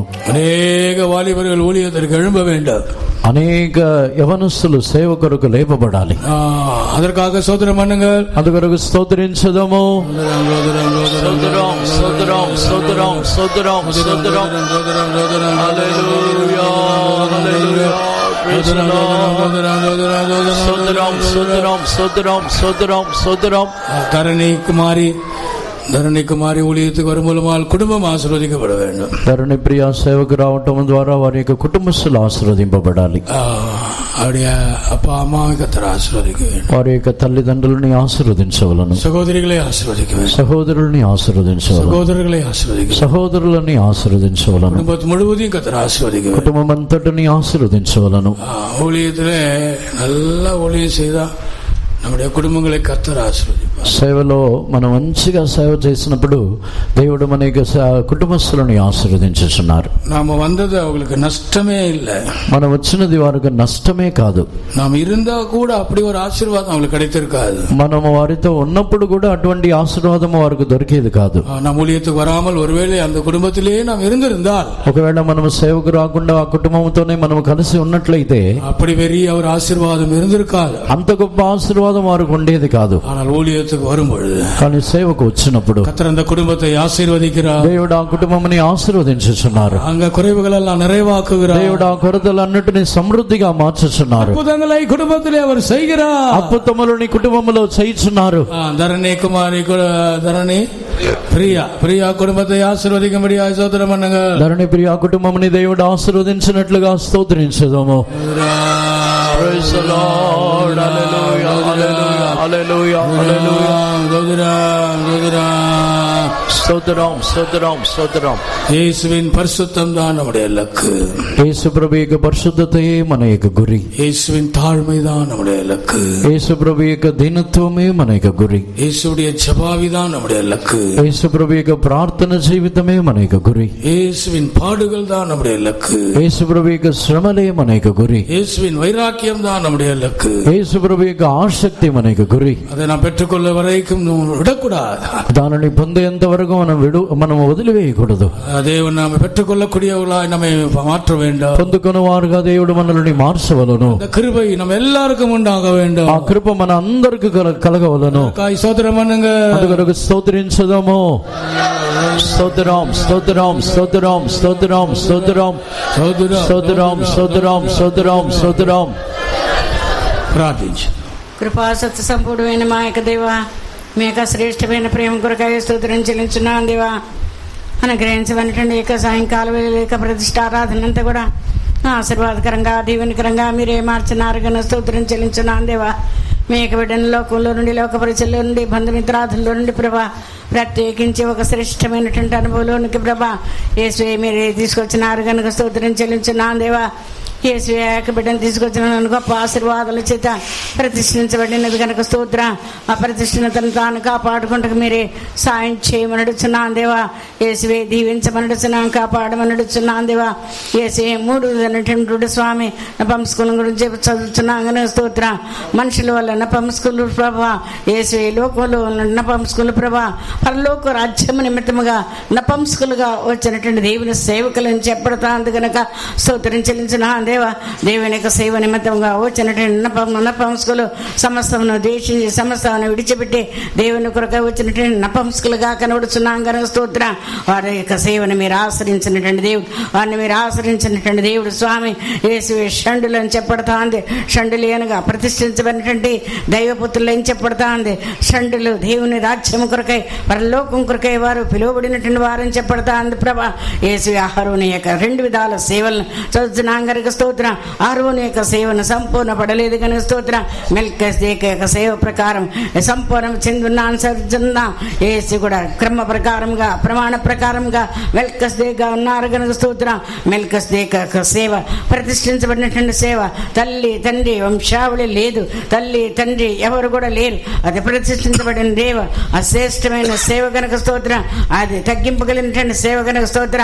మెల్కీసెదెకు యొక్క సేవ అనేది పరిశుద్ధమైనటువంటి సేవ కనుక స్తోత్రం. అట్టి సేవకురు మీరు పిలిచినారు కనుక స్తోత్రం. ఆ మెల్కీసెదెకు సేవలో అంతవరకు కూడా కాపాడమని అడుగుతున్నాను దేవా. మెల్కీసెదెకు సేవ అనేది శ్రేష్టమైనది కనుక స్తోత్రం. యేసు మెల్కీసెదెకు సేవ దేవుని ఎదుగు తీసుకుని వెళ్ళి ప్రతిష్ఠించబడిన సేవ, ఆశ్రయించబడినటువంటి సేవ, తగ్గింపు కలిగినటువంటి సేవ కనుక స్తోత్రం. అట్టి సేవకు మీరే పిలిచినారు కనుక స్తోత్రం. ఏటువంటి సేవను చేస్తున్నారు ప్రభా. మేము కూడా దేవుని బిడ్డలైనటువంటి సేవలను ఆ విధంగా పిలిచినారు కనుక స్తోత్రం. అంతవరకు కూడా ఇటు సేవలో దేవుని బిడ్డలను కాపాడండి, మీకు బిడ్డను కాపాడండి, కుటుంబాలను మీరు ఆశ్రయించిన ఆయన. ఈ యొక్క సేవ శ్రేష్టమైనది, ఈ యొక్క సేవ అమూల్యమైనది, ఈ యొక్క సేవ ఉన్నతమైనది, ఈ యొక్క సేవ శ్రేష్టమైనది ప్రభా. సియోను కొరకాయ పిలువనటువంటి మెల్కీసెదెకు సేవ అంతవరకు కూడా ప్రధాన యాజకుడిగా యేసు ప్రభా ప్రధాన యాజకుడిగా వచ్చున్నారు. తన నిమిత్తగా రెండవదిగా ప్రజల నిమిత్తగా విజ్ఞాపన చేయుట కొరకు వచ్చినారు. విజ్ఞాపన చేయనటువంటి మెల్కీసెదెకు క్రమ ప్రకారంగా పిలువనటువంటి దేవుని యొక్క సేవ కనుక ఇట్టి సేవను అంతవరకు కూడా కాపాడుకొని దేవుని ఇంట్లో ఉండి ఓ పరిశుద్ధమైన జీవితాన్ని చేయటకు సహాయం చేయండి. వచ్చిన దేవుని బిడ్డలను ఆశ్రయించి దీవించి మీ యొక్క మిమ్మల్ని రాకడకు సిద్ధపరచమని యేసు క్రీస్తు నామమున నడుచున్నాను తండ్రి. స్తోత్రం స్తోత్రం స్తోత్రం స్తోత్రం స్తోత్రం. మన ప్రభు అయిన యేసు క్రీస్తుని యొక్క కృపయు, తండ్రి అయిన దేవుని యొక్క ప్రేమయు, పరిశుద్ధాత్మని యొక్క సహవాసము మనందరితో ప్రభుని రాకడ వరకు ఎల్లప్పుడూ తోడేయుండునుగాక. హల్లెలూయా హల్లెలూయా హల్లెలూయా. అందరికీ స్తోత్రం. Praise lord. భోజనం సిస్టర్స్ అందరికి పైన, బ్రదర్స్ అందరికి కింద. దయచేసి గమనించండి. భోజనం సిస్టర్స్, బిలీవర్ సిస్టర్స్ అందరికి పైకి వెళ్ళి భోజనం చేయండి. బ్రదర్స్ అందరు కిందకి వెళ్ళి భోజనం చేయండి. Praise lord.